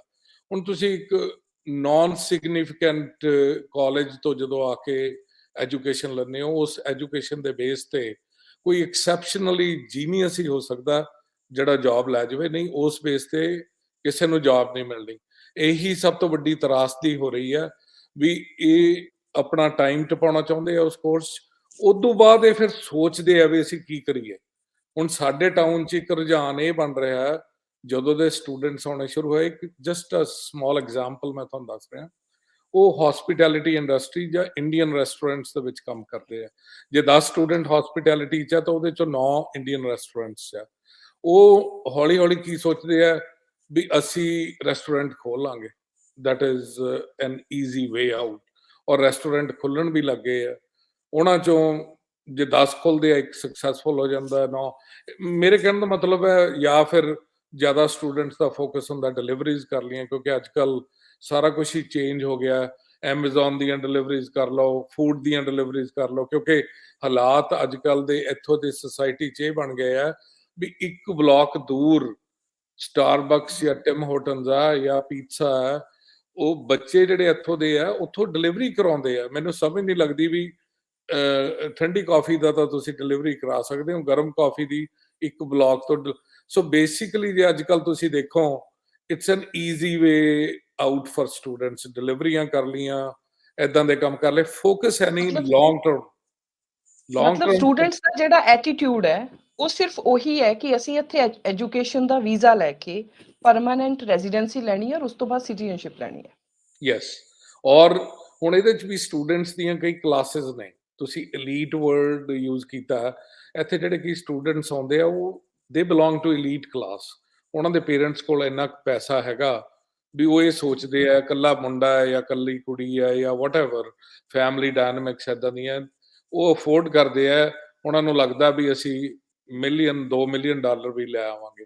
ਹੁਣ ਅੱਜ ਕੱਲ ਵੈਸੇ ਤਾਂ $2 ਮਿਲੀਅਨ ਵੀ ਲਿਆ ਕੇ ਇੰਡੀਆ 'ਚ ਬਹੁਤ ਪੈਸਾ ਲੈ ਆਉਂਦੇ ਆ ਸਟੂਡੈਂਟਸ, ਤੇ ਆਮ ਜਿਹੜਾ ਸਟੂਡੈਂਟ ਹੈਗਾ ਉਹਨੂੰ ਸਭ ਤੋਂ ਵੱਡੀ ਪ੍ਰੋਬਲਮ ਇਹ ਆ ਵੀ ਉਹਨੇ ਸੈਟਲ ਵੀ ਹੋਣਾ, ਉਹਨੇ ਲੌਂਗ ਟਰਮ ਗੋਲਸ ਕੀ ਅਕੰਪਲਿਸ਼ ਕਰਨੇ ਆ, ਉਹ ਕਿੱਧਰ ਨੂੰ ਜਾਵੇ। ਸੋ ਬਹੁਤੇ ਸਟੂਡੈਂਟ ਫਿਰ ਕਈ ਕੈਬ ਵੀ ਚਲਾਉਣਾ ਸ਼ੁਰੂ ਕਰ ਦਿੰਦੇ ਆ, ਟਰੱਕ ਡਰਾਈਵਿੰਗ ਬੜੀ ਲੂਕਰੇਟਿਵ ਲੱਗਦੀ ਆ, but nobody is focusing on long term sustainability ਵੀ ਉਹ ਕੈਨੇਡਾ 'ਚ ਆ ਕੇ ਲੌਂਗ ਟਰਮ ਉਹਨਾਂ ਨੇ ਕੀ ਕਰਨਾ। ਇਹ ਇੱਕ ਬਹੁਤ ਵੱਡਾ ਸਵਾਲ ਖੜਾ ਹੋ ਜਾਂਦਾ। ਔਰ ਨੈਚੁਰਲੀ ਦੇਖੋ, ਜਿਹੜੀ ਤੁਸੀਂ ਗੱਲ ਕਹਿੰਦੇ ਸੀਗੇ ਵੀ ਇੰਡੀਆ 'ਚ ਕੋਈ ਪੜ੍ਹਨ ਆਉਂਦਾ ਹੈ, ਕਈ ਇੱਥੇ ਹੁਣ ਜੋ ਰੁਝਾਨ ਚੱਲ ਰਹੇ ਆ, ਖਬਰਾਂ ਦੇਖਣ ਨੂੰ ਮਿਲਦੀਆਂ, ਕੋਈ ਵੀਡੀਓਜ਼ ਆ ਜਾਂਦੀਆਂ, ਮੈਨੂੰ ਲੱਗਦਾ ਕਈ ਤਾਂ ਆਉਂਦੇ ਹੀ ਪਾਰਟੀ ਕਰਨਾ, ਚੰਗੇ ਪੈਸੇ ਪੂਸੇ ਹੁੰਦੇ ਆ, ਮੀਨਸ ਕਲਾਸਾਂ ਦਾ ਕੋਈ ਜੋ ਸਾਊਦੀ ਅਰੇਬੀਆ ਯੂਏ ਦੀ ਸਟੂਡੈਂਟ ਕਰਦੇ ਹੁੰਦੇ ਸੀਗੇ, ਉਹਨਾਂ ਕੋਲ ਲੱਖ ਲੱਖ $2-2 ਲੱਖ ਦੀਆਂ ਕਾਰਾਂ ਹੁੰਦੀਆਂ ਸੀਗੀਆਂ। ਉਹ ਆਪਣੀਆਂ ਪ੍ਰੈਸਟੀਜੀਅਸ ਯੂਨੀਵਰਸਿਟੀਜ਼ ਦੇ ਵਿੱਚ ਵੀ ਆਪਣੀਆਂ assignment, you would be surprised to know, pay ਕਰਕੇ ਕਰਾਉਂਦੀਆਂ ਸੀਗੀਆਂ। ਇੱਥੇ ਕਈ ਆਰਗੇਨਾਈਜੇਸ਼ਨਸ ਆ, ਕਈ ਇੰਡੀਵਿਜੂਅਲ ਆਈ ਨੋ, ਉਹ $400-500 ਲੈਂਦੇ ਆ ਐਸੇ ਲਿਖਣ ਦਾ, ਕਿਸੇ ਜਿਹੜੀ ਚੰਗੀ ਯੂਨੀਵਰਸਿਟੀ ਦਾ। ਆਹ ਜਿਹੜੇ ਕਾਲਜ ਆ ਇਹਨਾਂ ਦਾ ਤਾਂ ਕਿਉਂਕਿ ਸਟੈਂਡਰਡ ਹੀ ਹੈ ਨਹੀਂ, ਦੇ ਡੋਂਟ ਕੇਅਰ, ਇਹ ਤਾਂ ਕਿਸੇ ਤੋਂ ਆਪ ਲਿਖ ਲਿਆ, ਲਿਖਾ ਲਿਆ, ਕਿਉਂਕਿ ਦੋਹੇ ਪਾਸੇ ਇੱਕ ਅਰੇਂਜਮੈਂਟ ਬਣਿਆ ਹੋਇਆ ਹੈ। ਸੋ ਮੈਂ ਗੱਲ ਇੱਕ ਹੋਰ ਥੋੜਾ ਜਿਹਾ ਆ ਰਿਹਾ, ਅੱਜ ਕੱਲ ਜਿਹੜੇ ਮੈਨੂੰ ਕੋਈ ਈਰਖਾ ਨਹੀਂ, ਮੈਂ ਪਹਿਲਾਂ ਹੀ ਦੱਸ ਦਵਾਂ, ਆਈ ਫੀਲ ਹੈਪੀ, ਲੋਕੀ ਆਉਂਦੇ ਆ, ਸੈਟਲ ਹੁੰਦੇ ਆ। ਪਰ ਜਦੋਂ ਅਸੀਂ ਆਏ ਸੀਗੇ, ਮੇਰੇ ਮਨ 'ਚ ਇਹ ਸੀ ਵੀ ਸਾਨੂੰ ਪਹਿਲੀ ਪੌੜੀ ਚੜ੍ਹਨਾ ਪੈਂਦਾ ਕਿਤੇ ਵੀ। ਅਸੀਂ ਪ੍ਰੋਫੈਸਰ ਸੀਗੇ, ਅਸੀਂ ਆਏ, ਤੰਗੀ ਤੁਰਸ਼ੀ ਵੀ ਦੇਖੀ, ਇੱਕਦਮ ਖੁੱਲੇ ਉਹਦੇ ਤੋਂ ਆ ਕੇ। Even first time I would like to mention here, we went to watch a movie in Surrey, ਤੇ $13 ਦੀ ਟਿਕਟ ਸੀ, ਪੌਪਕਾਰਨ ਸੀਗੇ, $60 ਲੱਗੇ। ਮੈਂ ਆਈ ਫੈਲਟ ਗਿਲਟੀ, ਮੈਂ ਇੰਡੀਆ ਰਹਿੰਦਾ ਹੋਇਆ ਇਹਦੋਂ 10 ਗੁਣਾ ਵੀ ਅਫੋਰਡ ਕਰਦਾ ਸੀ। ਆਈ ਫੈਲਟ ਗਿਲਟੀ ਵੀ ਮੇਰੀ ਲਿਮਿਟਡ ਜੀ ਇਨਕਮ ਹੈ, ਜਿਹਦੇ 'ਚ ਮੈਂ ਆ ਕੇ ਪਹਿਲਾਂ ਇੱਕਦਮ ਆਪਣੀ ਫੀਲਡ 'ਚ ਨਹੀਂ ਮੈਨੂੰ ਜੌਬ ਮਿਲੀ, because Indian education was not recognized. Still it is not recognized, IIT ਨੂੰ ਛੱਡ ਕੇ, ਸੌਰੀ ITI ਜਿਹੜੇ IT ਸਫੀਅਰ ਹੈਗਾ, ਹਾਂਜੀ, ਉਹਦੇ 'ਚ ਛੱਡ ਕੇ। ਸੋ ਵੀ ਹੈਡ ਟੂ ਸਟਰਗਲ। ਮੈਂ ਆਰਡੀਨਰੀ ਜੌਬ ਕੀਤੀ, ਅਕਾਊਂਟਸ ਪੇਬਲ ਰਿਸੀਵੇਬਲ ਦੀ, 5 ਦਿਨ ਉਹ ਕਰਦਾ ਸੀਗਾ, 2 ਦਿਨ ਸਿਕਿਉਰਿਟੀ ਦਾ ਲਾਇਸੈਂਸ ਲੈ ਕੇ ਸਿਕਿਉਰਿਟੀ 7 ਦਿਨ ਕੰਮ ਕਰਦਾ ਸੀਗਾ ਮੈਂ। ਮੇਰਾ ਵਰਕਲੋਡ 10 ਟਾਈਮਸ ਹੋਣਾ ਜੋ ਮੈਂ ਯੂਨੀਵਰਸਿਟੀ 'ਚ ਕਰਦਾ ਸੀਗਾ, ਜਸਟ ਵੀ ਮੇਰੇ ਟੇਬਲ ਤੇ ਬ੍ਰੈਡ ਐਂਡ ਬਟਰ ਹੋਵੇ, ਪਰ ਇੱਕ ਇਹ ਸੀਗਾ ਵੀ ਪੌੜੀ ਪਹਿਲੀ ਚੜ੍ਹਨੀ ਪੈਣੀ। ਮੈਂ ਆਪਣੇ ਤੋਂ ਬਹੁਤ ਉੱਤਿਆਂ ਵੱਲ ਨਹੀਂ ਦੇਖਦਾ ਸੀਗਾ, ਮੇਰੇ ਫਰੈਂਡਸ ਵੈਲ ਸੈਟਲਡ ਸੀਗੇ। ਪਰ ਇੱਥੇ ਹੁਣ ਅੱਜ ਕੱਲ੍ਹ ਇੱਕ ਚੇਂਜ ਆ ਗਈ, ਹਰ ਬੰਦਾ, ਹਰ ਬੱਚਾ ਆਉਂਦੇ ਸਾਰ 100,000 ਨੂੰ ਐ ਸੋਚਦਾ ਵੀ ਬਸ 100,000 ਤਾਂ ਚੀਜ਼ ਕੋਈ ਨਹੀਂ। ਅੱਜ ਵੀ ਕੈਨੇਡਾ 'ਚ 45 ਤੋਂ 60,000 ਮੀਡੀਅਨ ਸੈਲਰੀ ਜਾਂਦੀ ਹੈ। ਜਿਹੜੇ ਕੈਨੇਡੀਅਨ ਬੋਰਨ ਨੇ, ਗੋਰੇ ਕੰਮ ਕਰਦੇ ਆ, 100,000 ਬਣਾਉਣਾ ਇੰਨਾ ਸੌਖਾ ਕੰਮ ਨਹੀਂ ਹੈਗਾ ਕੈਨੇਡਾ 'ਚ ਅੱਜ ਵੀ। ਪਰ nothing wrong in having the dream, but you have to work towards that. ਫਿਰ ਹੁਣ ਦੂਜਾ ਅਗੇਨ, ਕੋਈ ਮੈਂ ਜੈਲਸੀ ਨਾਲ ਨਹੀਂ ਗੱਲ ਕਰ ਰਿਹਾ, ਮੇਰੇ ਕੋਲ ਤਾਂ ਟੁੱਟੀ ਜੀ ਕਾਰ ਹੁੰਦੀ ਸੀਗੀ, that was means of transportation. Never thought ਵੀ ਮੈਂ ਆਉਂਦੇ ਸਾਰੀ ਕੋਈ ਮਹਿੰਗੀ ਕਾਰ ਲਵਾਂ। ਹੁਣ ਅੱਜ ਕੱਲ ਕਿਉਂਕਿ ਹਰ ਕੋਈ ਐਡਵਾਂਟੇਜ ਲੈ ਰਿਹਾ, ਕਾਰ ਕੰਪਨੀਜ਼ ਆ ਉਹ ਤੁਹਾਡਾ ਕ੍ਰੈਡਿਟ ਵੀ ਨਹੀਂ ਚੈੱਕ ਕਰਦੀਆਂ। ਕਈ ਵਾਰੀ ਤਾਂ 5-5 ਸਟੂਡੈਂਟ ਇਕੱਠੇ ਹੋ ਕੇ 100,000 ਦੀ ਕਾਰ ਲੈ ਲੈਂਦੇ ਆ। ਲੋਕੀ 1.5 ਲੱਖ ਦੀ ਵੀ ਸਟੂਡੈਂਟ ਕਾਰ ਲੈ ਲੈਂਦੇ ਆ। ਉਹ ਇਹ ਨਹੀਂ ਸੋਚਦੇ ਵੀ ਕੱਲ ਨੂੰ ਜਦੋਂ ਇਹ ਕਾਰ ਕੰਪਨੀਜ਼ ਵਾਲੇ ਉਹਨਾਂ ਤੋਂ ਵਾਪਸ ਲੈ ਗਏ, ਉਹਨਾਂ ਦਾ ਕ੍ਰੈਡਿਟ ਨੂੰ ਕੀ ਬਣੂਗਾ। ਲੋਨਸ ਲੈ ਲਏ, ਉਹ ਵਾਪਸ ਨਾ ਆਏ, ਉਹਨਾਂ ਦਾ ਕ੍ਰੈਡਿਟ ਹਿਸਟਰੀ ਨੂੰ ਕੀ ਬਣੂਗਾ। ਮਤਲਬ ਆਈ ਹੈਵ ਸੀਨ ਸਟੂਡੈਂਟਸ, ਇੱਕ ਕੁੜੀ, ਮੈਂ ਪੁੱਛਦਾ ਰਹਿਣਾ ਰੈਸਟੋਰੈਂਟ ਜਾਣ ਨੂੰ ਵੀ ਬੱਚੇ ਕਿੱਥੋਂ ਆਏ ਹੋ, ਕੀ ਕਰਦੇ ਹੋ, ਕੀ ਤੁਹਾਡੇ ਗੋਲਸ ਆ। ਉਹ ਕਈ ਵਾਰੀ ਇਹ ਵੀ ਨਾ ਸੋਚਦੇ ਹੁਣ ਵੀ ਇਹ ਐਵੇਂ ਏਦਾਂ ਦੇ ਕੁਐਸਚਨ ਕਿਉਂ ਪੁੱਛੀ ਜਾਂਦਾ, ਬਟ ਕਈ ਲਾਈਕ ਵੀ ਕਰਦੇ ਆ। ਮੈਂ ਉਹਨਾਂ ਨੂੰ ਗਾਈਡ ਕਰਨ ਦੀ ਕੋਸ਼ਿਸ਼ ਕਰਦਾ। ਆਈ ਵਾਜ਼ ਸਰਪ੍ਰਾਈਜ਼ਡ, ਬੜੀ ਚੰਗੀ, ਮਤਲਬ ਠੀਕ ਫੈਮਿਲੀ ਤੋਂ ਕੁੜੀ ਸੀ, ਬਟ 80,000 ਦੀ ਉਹਦੇ ਕੋਲ ਕਾਰ ਹੋਣੀ ਹੈ, 100,000 ਦੀ ਉਹਦੇ ਘਰ ਵਾਲੇ ਕੋਲ ਕਾਰ ਹੋਣੀ ਹੈ। ਦੋਹੇ ਵੇਟਰ ਦਾ ਕੰਮ ਕਰਦੇ ਸੀਗੇ। ਸੋ 80,000 ਦੀ ਜਿਹੜੀ ਕਿਸ਼ਤ ਹੈ, ਜੇ ਤੁਸੀਂ ਆਪ ਨਹੀਂ ਲੈਂਦੇ, ਤੁਹਾਡਾ ਕੋਈ ਕ੍ਰੈਡਿਟ ਹਿਸਟਰੀ ਨਹੀਂ ਹੈ, ਕੋਈ ਡਾਊਨ ਪੇਮੈਂਟ ਨਹੀਂ ਦਿੰਦੇ, ਰਫਲੀ ਮੇਰੇ ਕੋਲ ਨੰਬਰਸ ਐਗਜ਼ੈਕਟ ਤਾਂ ਨਹੀਂ, ਪਰ it must be around $1,000 a month. 1000 ਉਹ ਦਿੰਦੀ ਹੋਊਗੀ, 1200 ਦਾ ਘਰ ਵਾਲਾ ਦਿੰਦਾ ਹੋਊਗਾ। ਸਾਰੀ ਕਮਾਈ ਜਿਹੜੀ ਕਰਦੇ ਹੋਣੇ ਆ, ਉਹ ਇੱਕ ਸਪੋਰਟ ਕਾਰ ਨੂੰ ਮੇਨਟੇਨ ਕਰਨ 'ਚ ਕਰਦੇ ਆ। ਉਹ 1-2 ਸਾਲ ਤਾਂ ਚੰਗਾ ਲੱਗਦਾ, ਤੁਹਾਡਾ ਚੱਲਦਾ ਰਹਿੰਦਾ, ਬਟ ਇਵੈਂਚੁਅਲੀ ਜਿਹੜੀ ਮੈਂ ਬਾਰ-ਬਾਰ ਗੱਲ ਕਰ ਰਿਹਾ ਵੀ ਲੌਂਗ ਟਰਮ 'ਚ ਤੁਸੀਂ ਕੀ ਕਰਨਾ। $2,200 ਕਾਰ ਦਾ ਤਾਂ ਮੇਰੇ ਕੋਲ, ਮੇਰੀ ਇਨਕਮ ਬਥੇਰੀ ਆ, but I still don't feel like putting 2200 as a lease towards a car. Ji, ji. Sir ਮਤਲਬ ਕਹਿਣ ਦਾ ਇਹ ਹੋ ਗਿਆ, ਜੋ ਕਿ ਮੈਂ ਸਮਝ ਪਾਈ ਹਾਂ, ਕਿ ਪੰਜਾਬ ਦੇ ਵਿੱਚ ਬਹਿ ਕੇ ਜਦੋਂ ਮੈਂ ਗੱਲ ਕਰ ਰਹੀ ਹਾਂ, ਤਾਂ ਅਸੀਂ ਪੰਜਾਬ 'ਚੋਂ ਦੇਖਦੇ ਹਾਂ ਕਿ ਨੌਜਵਾਨੀ ਬਾਹਰ ਜਾ ਰਹੀ ਹੈ, ਬ੍ਰੇਨ ਡਰੇਨ ਹੋ ਰਿਹਾ, ਐਗਜ਼ੋਡਸ ਹੋ ਰਿਹਾ, ਮਾਸ ਮਾਈਗ੍ਰੇਸ਼ਨ ਹੋ ਰਹੀ ਹੈ। ਇਹਦੇ ਨਾਲੋਂ ਵੀ ਖਤਰਨਾਕ ਜੋ ਚੀਜ਼ ਮੈਨੂੰ ਪ੍ਰਤੀਤ ਹੋ ਰਹੀ ਹੈ, ਕਿ ਜਿਹੜੀ ਸਾਡੀ ਨੌਜਵਾਨੀ ਜਾਂਦੀ ਵੀ ਹੈ ਬਾਹਰ, ਉੱਥੇ ਜਾ ਕੇ ਵੀ ਇੱਕ ਕੁਆਲਿਟੀ ਐਜੂਕੇਸ਼ਨ ਹਾਸਿਲ ਨਾ ਕਰਕੇ, ਇੱਕ ਮੈਂ ਇਹ ਸ਼ਬਦ ਵੈਸੇ ਵਰਤਣਾ ਨਹੀਂ ਚਾਹਾਂਗੀ, ਲੇਬਰ ਫੋਰਸ ਦੀ ਜ਼ਰੂਰਤ ਹਰ ਫੀਲਡ ਨੂੰ ਹੈਗੀ ਆ, ਹਿਊਮਨ ਰਿਸੋਰਸ ਦੀ ਜ਼ਰੂਰਤ ਹੈ, ਪਰ ਇੱਕ ਨੀਚੇ ਦਰਜੇ ਤੇ ਲੇਬਰ ਫੋਰਸ ਬਣ ਕੇ ਹੀ ਵਿਚਰਨਾ ਜਿਹੜਾ ਉਹਨਾਂ ਨੂੰ ਲਾਈਕ ਹੋ ਰਿਹਾ। ਇਹਦਾ ਕਾਰਨ ਇਹ ਵੀ ਹੋ ਸਕਦਾ ਹੈ ਸਰ ਕਿ ਕੈਨੇਡਾ ਦੇ ਵਿੱਚ ਜਿਹੜਾ ਲਾਈਫ ਸਟਾਈਲ ਦਾ ਡਿਫਰੈਂਸ ਆ ਅਮੀਰ ਗਰੀਬ ਦੇ ਵਿੱਚ, ਇੰਨਾ ਕੋਈ ਮੇਜਰ ਨਹੀਂ ਹੈਗਾ। ਬੜਾ ਇੱਕ ਬੇਸਿਕ ਫੈਸਿਲਿਟੀਜ਼ ਜਿਹੜੀਆਂ ਨੇ ਮਿਲਦੀਆਂ ਨੇ। ਇਸ ਚੀਜ਼ ਨੂੰ ਵੀ ਤੁਸੀਂ, ਇਸ ਗੱਲ ਨੂੰ ਵੀ ਕੰਟੀਨਿਊ ਕਰਿਓ। ਔਰ ਜੋ ਮੇਰਾ ਨੈਕਸਟ ਸਵਾਲ ਹੈ ਜੀ ਤੁਹਾਨੂੰ, ਉਹ ਹੈ ਕਿ ਜਿਹੜੇ ਆਪਣੇ ਇੰਟਰਨੈਸ਼ਨਲ ਵਿਦਿਆਰਥੀ ਇੱਥੇ ਕੈਨੇਡਾ ਅਮਰੀਕਾ ਪੜ੍ਹਨ ਆਉਂਦੇ ਨੇ, ਸਰ ਕੀ ਉਹਨਾਂ ਦੀ ਆਲ ਅਰਾਊਂਡ ਡਿਵੈਲਪਮੈਂਟ ਹੋ ਰਹੀ ਹੈ? ਕਿਉਂਕਿ ਵਿੱਦਿਆ ਬਹੁਤ ਇੰਪੋਰਟੈਂਟ ਹੈ, ਐਜੂਕੇਸ਼ਨ ਬਹੁਤ ਇੰਪੋਰਟੈਂਟ ਹੈ, ਸਾਰੀ ਉਮਰ ਪੇਰੈਂਟਸ ਵਿੱਦਿਆ ਤੇ ਐਜੂਕੇਸ਼ਨ ਹਾਸਿਲ ਕਰਨ ਤੇ ਜ਼ੋਰ ਦਿੰਦੇ ਨੇ। ਕੀ ਆਲ ਅਰਾਊਂਡ ਡਿਵੈਲਪਮੈਂਟ ਸਾਡੇ ਵਿਦਿਆਰਥੀਆਂ ਦੀ ਹੋ ਰਹੀ ਹੈ? ਕੀ ਉਹਨਾਂ ਦੇ ਵਿੱਚ ਸਾਇੰਟਿਫਿਕ ਟੈਂਪਰਾਮੈਂਟ ਜਿਹੜਾ ਡਿਵੈਲਪ ਹੋ ਰਿਹਾ ਸਰ? ਬਹੁਤ ਘੱਟ ਹੈ ਜੀ, ਬਿਕੋਜ਼ ਮੈਂ ਪਹਿਲਾਂ ਹੀ ਦੱਸਤਾ ਵੀ ਇੱਥੇ ਆਉਣ ਦਾ ਫੋਕਸ ਸਿਰਫ PR ਲੈਣੀ ਤੇ ਸਿਟੀਜ਼ਨਸ਼ਿਪ ਲੈਣੀ ਹੈ, ਤੇ ਪੜ੍ਹਾਈ ਵੱਲ ਕੋਈ ਫੋਕਸ ਨਹੀਂ। ਜਿਹੜਾ ਬੱਚਾ ਬਹੁਤ ਚੰਗੇ ਕੋਰਸ ਦੇ ਵਿੱਚ ਜਾਂਦਾ, ਡੈਫੀਨੇਟਲੀ ਉਹਦੀ ਆਲ ਰਾਊਂਡ ਡਿਵੈਲਪਮੈਂਟ ਹੁੰਦੀ ਹੈ। ਉਹਨੇ ਸਟਾਰਟ ਬਹੁਤ ਉੱਤੋਂ ਕਰਨਾ। ਹੁਣ ਤਰਾਸਦੀ ਇਹਦੇ 'ਚ ਇਹ ਆ, ਮੇਰੀ ਨੀਸ ਨੇ ਆਉਣਾ ਸੀਗਾ, ਮੈਂ ਆਪਣੇ ਬ੍ਰਦਰ ਨੂੰ ਕਿਹਾ, ਬੱਚੇ ਉਹ ਵੀ ਦੂਜਿਆਂ ਵਾਂਗੂ ਸੀ, +2 ਤੋਂ ਬਾਅਦ ਆਈ ਪੁੱਟ ਮਾਈ ਫੁੱਟ ਡਾਊਨ, ਆਈ ਸੈਡ ਨੋ। ਉਹਨੇ ਫਾਰਮੇਸੀ ਦੀ ਹੁਣ ਡਿਗਰੀ ਕੀਤੀ ਹੈ, ਹੁਣ ਆਈ ਹੈ ਹੈਲਥ ਮੈਨੇਜਮੈਂਟ 'ਚ ਕੋਰਸ ਕਰ ਰਹੀ ਹੈ। ਇੱਕ ਤਾਂ ਜਦੋਂ ਬੱਚਾ +2 ਤੋਂ ਬਾਅਦ ਆਉਂਦਾ ਨਾ, ਉਹਦੇ 'ਚ ਫਿਜ਼ੀਕਲ ਵੀ ਚੇਂਜਸ ਬਹੁਤ ਆਉਂਦੀਆਂ ਨੇ ਉਸ ਏਜ ਤੋਂ ਬਾਅਦ ਵੀ। ਔਰ ਜਿਹੜਾ +2 ਤੋਂ ਬਾਅਦ ਬੱਚਾ ਆਉਂਦਾ, ਉਹ ਵਲਨਰੇਬਲ ਹੁੰਦਾ, ਸਪੈਸ਼ਲੀ ਜਿਹੜੀਆਂ ਯੰਗ ਕੁੜੀਆਂ ਆਉਂਦੀਆਂ, ਦੇ ਆਰ ਵਲਨਰੇਬਲ। ਮੈਂ ਗੱਲ ਕਿੱਥੇ ਆ ਰਿਹਾ, ਬਹੁਤੇ ਪੇਰੈਂਟਸ ਵਿਚਾਰੇ ਕਿਸੇ ਤਰੀਕੇ ਨਾਲ ਪਹਿਲੇ ਸਮੈਸਟਰ ਦੀ ਫੀਸ ਦੇ ਕੇ ਬੱਚੇ ਨੂੰ ਭੇਜ ਦਿੰਦੇ ਆ ਇੱਥੇ, ਐਂਡ ਦੇ ਫੀਲ ਵੀ ਇੱਕ ਵਾਰੀ ਕੈਨੇਡਾ ਚਲਾ ਗਿਆ, ਉਹ ਆਪੀ ਉਹਨੇ ਮੈਨੇਜ ਕਰ ਲੈਣਾ।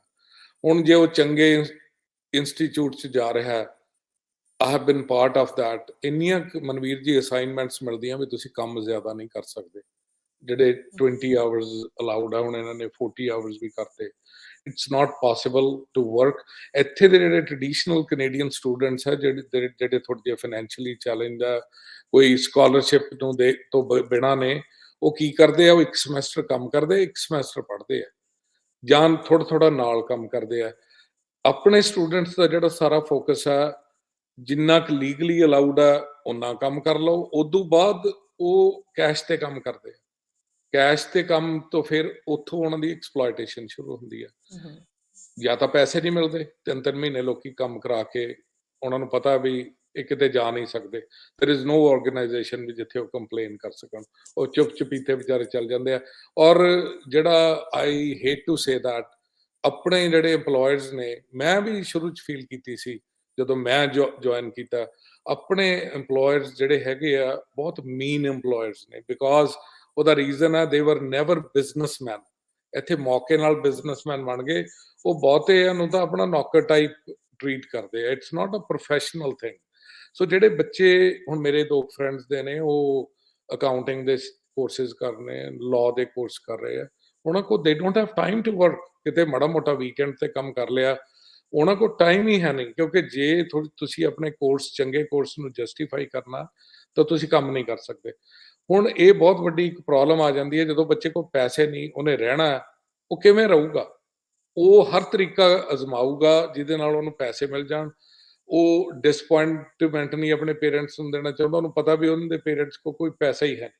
ਮੈਂ ਵੈਸੇ ਆਪਣੇ ਕੁਝ ਫਰੈਂਡਸ ਨਾਲ ਰਲ ਕੇ ਨਾ, ਥੋੜੀ ਦੇਰ 'ਚ ਹਮ ਵਰਕਿੰਗ ਔਨ ਦਾ ਮੋਡੈਲਿਟੀਜ਼, ਜ਼ਿਆਦਾ ਤਾਂ ਨਹੀਂ ਸ਼ੁਰੂ 'ਚ ਕਰ ਸਕਾਂਗੇ, ਪਰ ਜਿਵੇਂ ਸਾਡੇ ਨਾ ਬਹੁਤ ਜ਼ਿਆਦਾ ਸੁਸਾਈਡਸ ਹੋ ਰਹੇ ਆ, ਕੁੜੀਆਂ ਜ਼ਿਆਦਾ ਕਰ ਰਹੀਆਂ, ਮੁੰਡੇ ਵੀ ਕਰ ਰਹੇ ਆ। ਫਰਸਟ੍ਰੇਸ਼ਨਸ ਨੇ, ਕਿਸੇ ਨਾਲ ਸ਼ੇਅਰ ਨਹੀਂ ਕਰ ਸਕਦੇ।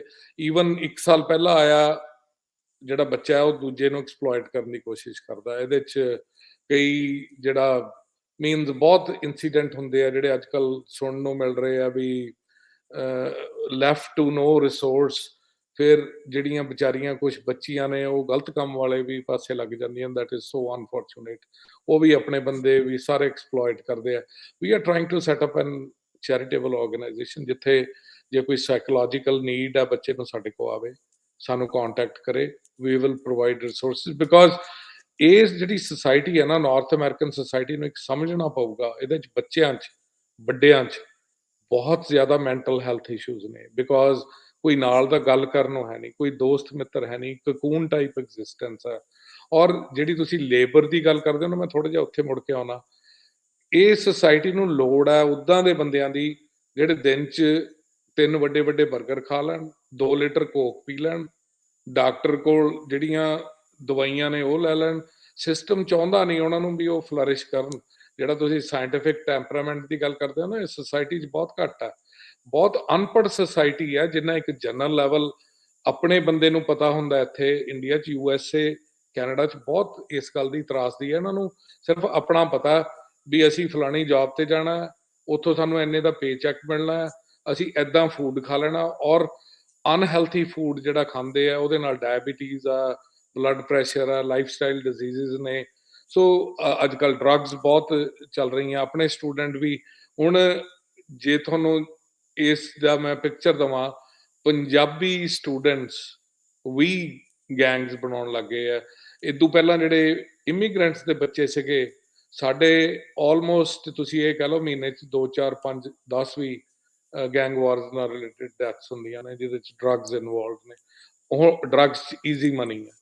ਜਿੰਨਾ ਬੰਦਾ ਸਾਰੀ ਉਮਰ 'ਚ ਪੈਸੇ ਕਮਾਉਂਦਾ ਕੰਮ ਕਰਕੇ, ਉਹਨਾਂ ਤੁਸੀਂ 10 ਕੁ ਵਾਰੀ ਅਕ੍ਰੋਸ ਦਾ ਬਾਰਡਰ ਇੱਧਰ ਉੱਧਰ ਘੁਮਾ ਲਓ, you get that kind of money. So ਆਪਣੇ ਸਟੂਡੈਂਟ, ਹੁਣ ਲੇਬਰ ਦੇ ਵਿੱਚ ਵੀ ਮਨਵੀਰ ਜੀ ਬਹੁਤ ਫਰਕ ਹੈ। ਆਪਣੇ ਸਟੂਡੈਂਟ 'ਚ ਪ੍ਰੋਬਲਮ ਇਹ ਹੈ ਵੀ ਇਹ ਲੇਬਰ ਵੀ ਨਹੀਂ ਕਰ ਸਕਦੇ, ਕਿਉਂਕਿ ਕੈਨੇਡਾ 'ਚ ਕੰਸਟਰਕਸ਼ਨ ਇੰਡਸਟਰੀ ਬੜੀ ਫਲਰਿਸ਼ ਕਰਦੀ ਹੈ। ਜੇ ਆਪਣੇ ਬੱਚੇ ਆ ਕੇ ਕੰਸਟਰਕਸ਼ਨ ਦਾ ਕੋਈ ਵੀ ਟ੍ਰੇਡ ਕਰ ਲੈਣ, ਪਲੰਬਰ, ਇਲੈਕਟ੍ਰੀਕਲ, ਫਰੇਮਿੰਗ ਚਲੋ ਔਖੀ ਹੈ, ਹੋ ਜਾਂਦੀ ਹੈ, ਕੋਈ ਵੀ ਟ੍ਰੇਡ, ਮਾਈਨਰ ਤੋਂ ਮਾਈਨਰ ਟ੍ਰੇਡ ਕਰ ਲੈਣ, ਈਜ਼ੀਲੀ ਦੇ ਕੈਨ ਮੇਕ $100,000। ਪਰ ਆਪਣੇ ਬੱਚਿਆਂ 'ਚ ਉਹਨਾਂ ਦੇ ਜੁੱਸਾ, ਉਹਨਾਂ ਦਾ ਸਰੀਰ ਹੈ ਨਹੀਂ ਉਦਾਂ ਦਾ ਮਿਹਨਤ ਕਰਨ ਦਾ। ਮੈਂ ਜਦੋਂ ਇਸ ਮੁਲਕ 'ਚ ਆਇਆ ਸੀ, ਮੈਂ ਸੋਚਦਾ ਸੀਗਾ ਗੋਰੇ ਬੜੇ ਪੋਲੀ ਜੀ ਕੌਮ ਹੈ, ਕਿਉਂਕਿ ਅਸੀਂ ਹਾਲੀਵੁੱਡ ਦੀਆਂ ਫਿਲਮਾਂ ਦੇਖੀ ਜਾਂਦੀਆਂ ਸੀਗੀਆਂ, ਦੇ ਲੀਡ ਅ ਲੈਵਿਸ਼ ਲਾਈਫ ਸਟਾਈਲ, ਫਲਾਣਾ ਢਿਮਕਾ। ਇੱਥੇ ਆ ਕੇ ਦੇਖਿਆ ਬੜੇ ਟਫ ਨੇ, ਮਤਲਬ ਜਿਹੜੇ ਫਰੇਮਰਸ ਨੇ, ਜਿਹੜੇ ਰੂਫਰਸ ਨੇ, ਸਨੋ ਪਈ ਚ, ਮੀਂਹ ਪਈ ਚ ਕੰਮ ਕਰੀ ਜਾਂਦੇ ਆ। ਆਪਣੇ ਤਾਂ ਕਲਚਰ ਇਦਾਂ ਨਹੀਂ, ਮੀਂਹ ਪੈ ਰਿਹਾ ਨਹੀਂ ਕੰਮ ਨਹੀਂ ਕਰਨਾ। ਇਹ ਪੂਰੇ ਸਿਰੜੀ ਲੋਕ ਨੇ ਜਿਹੜੇ ਕੰਸਟਰਕਸ਼ਨ ਦਾ ਕੰਮ ਕਰਦੇ ਆ, ਲੇਬਰ ਦਾ ਕੰਮ ਕਰਦੇ ਆ। ਹੁਣ ਤਰਾਸਦੀ ਹੈ ਵੀ ਆਪਣੇ ਸਟੂਡੈਂਟ ਵਿਚਾਰੇ ਇੰਡੀਆ 'ਚ ਕੋਈ ਕੰਮ ਨਹੀਂ ਕਰਦੇ, ਨਾ ਮਾਪਿਓ ਕੰਮ ਕਰਨ ਦਿੰਦੇ ਆ, ਇੱਥੇ ਆ ਕੇ ਉਹ ਵੀ ਕੰਮ ਨਹੀਂ ਕਰ ਸਕਦੇ। ਹੁਣ ਮੈਨੂੰ ਪਤਾ ਸਾਡੇ ਵਿਕਟੋਰੀਆ 'ਚ ਕੋਈ ਆ ਕੇ, ਆਈ ਕੈਨ ਸੁਜੈਸਟ 10 ਟ੍ਰੇਡਸ ਵੀ ਤੁਸੀਂ ਜਿਹਦੇ 'ਚ ਕੋਈ ਟ੍ਰੇਨਿੰਗ ਦੀ ਵੀ ਲੋੜ ਨਹੀਂ, ਤੁਸੀਂ ਲੋਕਾਂ ਦੇ ਘਾਹ ਹੀ ਕੱਟਣ ਲੱਗ ਜਾਓ। ਮੀਨਸ ਤੁਸੀਂ ਛੋਟਾ ਜਿਹਾ ਟਰੈਕਟਰ ਲੈ ਕੇ, ਆਪਣੀ ਮਸ਼ੀਨ ਲੈ ਕੇ ਘਾਹ ਕੱਟਣ ਲੱਗ ਜਾਓ, you make tons of money. ਪਰ ਐਫਰਟ ਕਰਨਾ ਪੈਂਦਾ। ਹੁਣ ਉਹ ਐਫਰਟ ਹੈ ਨਹੀਂ, ਐਫਰਟ ਸਿਰਫ ਡਿਲੀਵਰੀ ਤੇ ਹੁੰਦਾ। ਚਾਹੇ 11 ਵਜੇ ਉੱਠ ਖੜੋ, ਚਾਹੇ 12 ਵਜੇ ਉੱਠ ਖੜੋ, ਡਿਲੀਵਰੀਆਂ ਚੱਕੋ 10 ਕੁ, ਜਿੰਨੇ ਕੁ ਪੈਸੇ ਬਣ ਗਏ ਆਪਣੇ ਚੱਲ ਜਾਓ। ਫੋਕਸ ਹੈ ਨਹੀਂ, ਫੋਕਸ ਕਾਰਾਂ ਵਾਲਾ, ਗੁੱਡ ਲਾਈਫ ਸਟਾਈਲ। ਮੈਨੂੰ $200 ਦੀ ਟੀ-ਸ਼ਰਟ ਪਾਉਂਦਿਆਂ ਨੂੰ ਲੱਗਦਾ ਵੀ ਜੇ ਮੈਂ 30 ਵਾਲੀ ਪਾ ਲਾਂ ਤਾਂ ਮੈਂ ਬਾਕੀ ਕਿਸੇ ਦੀ ਹੈਲਪ ਕਰ ਸਕਦਾ। ਮੈਂ ਹੁਣ ਦੇਖਦਾ ਜਿਹੜੇ ਯੰਗ ਸਟੂਡੈਂਟਸ ਆਉਂਦੇ ਆ, ਕਈ, ਨਾਟ ਆਲਵੇਜ਼, ਬਿਕੋਜ਼ ਉਹਨਾਂ ਵਾਸਤੇ ਤਾਂ ਇਹ ਹੈਵਨ ਆ। ਓਪਰਚੁਨਿਟੀਜ਼ ਖੁੱਲ ਗਈਆਂ, ਮਾਂ ਪਿਓ ਪੈਸੇ ਭੇਜ ਰਹੇ, ਦੇਖੋ ਦੇਖੀ ਦੂਜਾ ਵੀ ਅਟੈਂਪਟ ਹੁੰਦਾ। ਖਰਚੇ ਬਹੁਤ ਵੱਧ ਗਏ ਆ ਜੀ ਪਿਛਲੇ 24 ਸਾਲਾਂ 'ਚ। ਇੰਨਾ ਹਾਂਜੀ। ਡਾਕਟਰ ਸਾਹਿਬ, ਆਪਾਂ ਤੁਹਾਡੀ ਗੱਲ ਨੂੰ ਬਹੁਤ ਵਧੀਆ, ਤੁਸੀਂ ਇੱਥੇ ਦੀ ਪਿਕਚਰ ਨੂੰ ਸਾਡੇ ਸਾਹਮਣੇ ਪੇਸ਼ ਕੀਤਾ ਹੈ ਜੀ। ਮੈਂ ਤੁਹਾਡੇ ਵੱਲ ਇੱਕ ਸਵਾਲ ਹਜੇ ਵੀ ਉਸੇ ਸਾਇੰਟੀਫਿਕ ਟੈਂਪਰਾਮੈਂਟ ਨਾਲ ਜੁੜਿਆ ਲੈ ਕੇ ਆਉਣੀ ਆ। ਇਹ ਸਵਾਲ ਮੈਂ ਕਿਉਂ ਪੁੱਛ ਰਹੀ ਹਾਂ, ਉਹਦਾ ਇੱਕ ਕਾਰਨ ਹੈਗਾ ਕਿ ਜਦੋਂ ਅਮਰੀਕਾ ਦੇ ਵਿੱਚ ਗੱਲ ਕਰਦੇ ਆ, ਕੈਨੇਡਾ ਦੇ ਵਿੱਚ ਵੀ, ਕਿ ਜਿਹੜੇ ਜ਼ਿਆਦਾਤਰ ਡਾਕਟਰ ਨੇ ਉਹ ਇੰਡੀਅਨਸ ਨੇ। ਜੋਕਸ ਬਣੇ ਹੋਏ ਨੇ, ਅਸੀਂ ਵੈਬ ਸੀਰੀਜ਼ ਦੇਖਦੇ ਹਾਂ, ਫਿਲਮਾਂ ਦੇਖਦੇ ਹਾਂ, ਅਮਰੀਕਾ ਜਾਈਏ, ਡਾਕਟਰਸ ਜਿਹੜੇ ਨੇ ਉਹ ਇੰਡੀਅਨਸ ਨੇ। ਇਸੇ ਤਰ੍ਹਾਂ ਇੰਜੀਨੀਅਰਸ ਜਿਹੜੇ ਨੇ ਇੰਡੀਅਨਸ ਨੇ। ਕੀ ਆਉਣ ਵਾਲੇ ਸਮੇਂ ਦੇ ਵਿੱਚ ਇੰਡੀਅਨਸ ਜਿਹੜੇ ਨੇ, ਖਾਸ ਤੌਰ ਤੇ ਪੰਜਾਬੀ ਜਿਹੜੇ ਨੇ, ਉਹ ਸਿਰਫ ਇੱਕ ਸਾਨੂੰ ਕੈਨੇਡਾ ਦੇ ਵਿੱਚ ਲੇਬਰ ਦੇ ਵਿੱਚ ਹੀ ਦੇਖਣ ਨੂੰ ਮਿਲਣਗੇ? ਉਹ ਸਾਇੰਟੀਫਿਕ ਅਚੀਵਮੈਂਟਸ ਅੱਗੇ ਵੱਧ ਕੇ ਇਹਦੇ ਨਾਲ ਹੀ ਜੋੜ ਕੇ ਇਹ ਸਵਾਲ ਕਿਉਂ ਆਇਆ? ਇੱਕ ਕਾਰਨ ਇਹਦਾ ਇਹ ਵੀ ਹੈਗਾ ਜੀ ਕਿ lately we have seen gangsterism, drug overdose ਨਾਲ ਮੌਤਾਂ ਐਂਡ ਰੈਡੀਕਲਾਈਜੇਸ਼ਨ ਆਫ ਯੂਥ ਨੂੰ ਇੱਕ ਏਦਾਂ ਦੇ ਲੈਵਲ ਤੇ ਅਸੀਂ ਦੇਖਿਆ ਜਿਵੇਂ ਕਿ ਰੂਰਲ ਪੰਜਾਬ ਹੁੰਦਾ, ਇਹ ਸੇਮ ਪੰਜਾਬ ਇੱਕ ਤਰ੍ਹਾਂ ਦੇ ਨਾਲ ਕੈਨੇਡਾ ਦੇ ਵਿੱਚ ਨਜ਼ਰ ਆਇਆ। ਮੈਂ ਇਸ ਕਰਕੇ ਪੁੱਛ ਰਹੀ ਹਾਂ ਕਿ scientific temperament, quality of life, quality of education, quality of achievements, ਕੀ ਇਹ ਆਉਣ ਵਾਲੇ ਸਮੇਂ 'ਚ ਕੈਨੇਡਾ ਦੇ ਵਿੱਚ ਹੋਣਗੀਆਂ? ਕਿੱਦਾਂ ਦਾ ਮਾਹੌਲ ਹੋਏਗਾ? ਮੈਨੂੰ ਤਾਂ ਲੱਗਦਾ ਜੀ ਮਾਹੌਲ ਡਿਟੇਰੀਓਰੇਟ ਹੋ ਰਿਹਾ।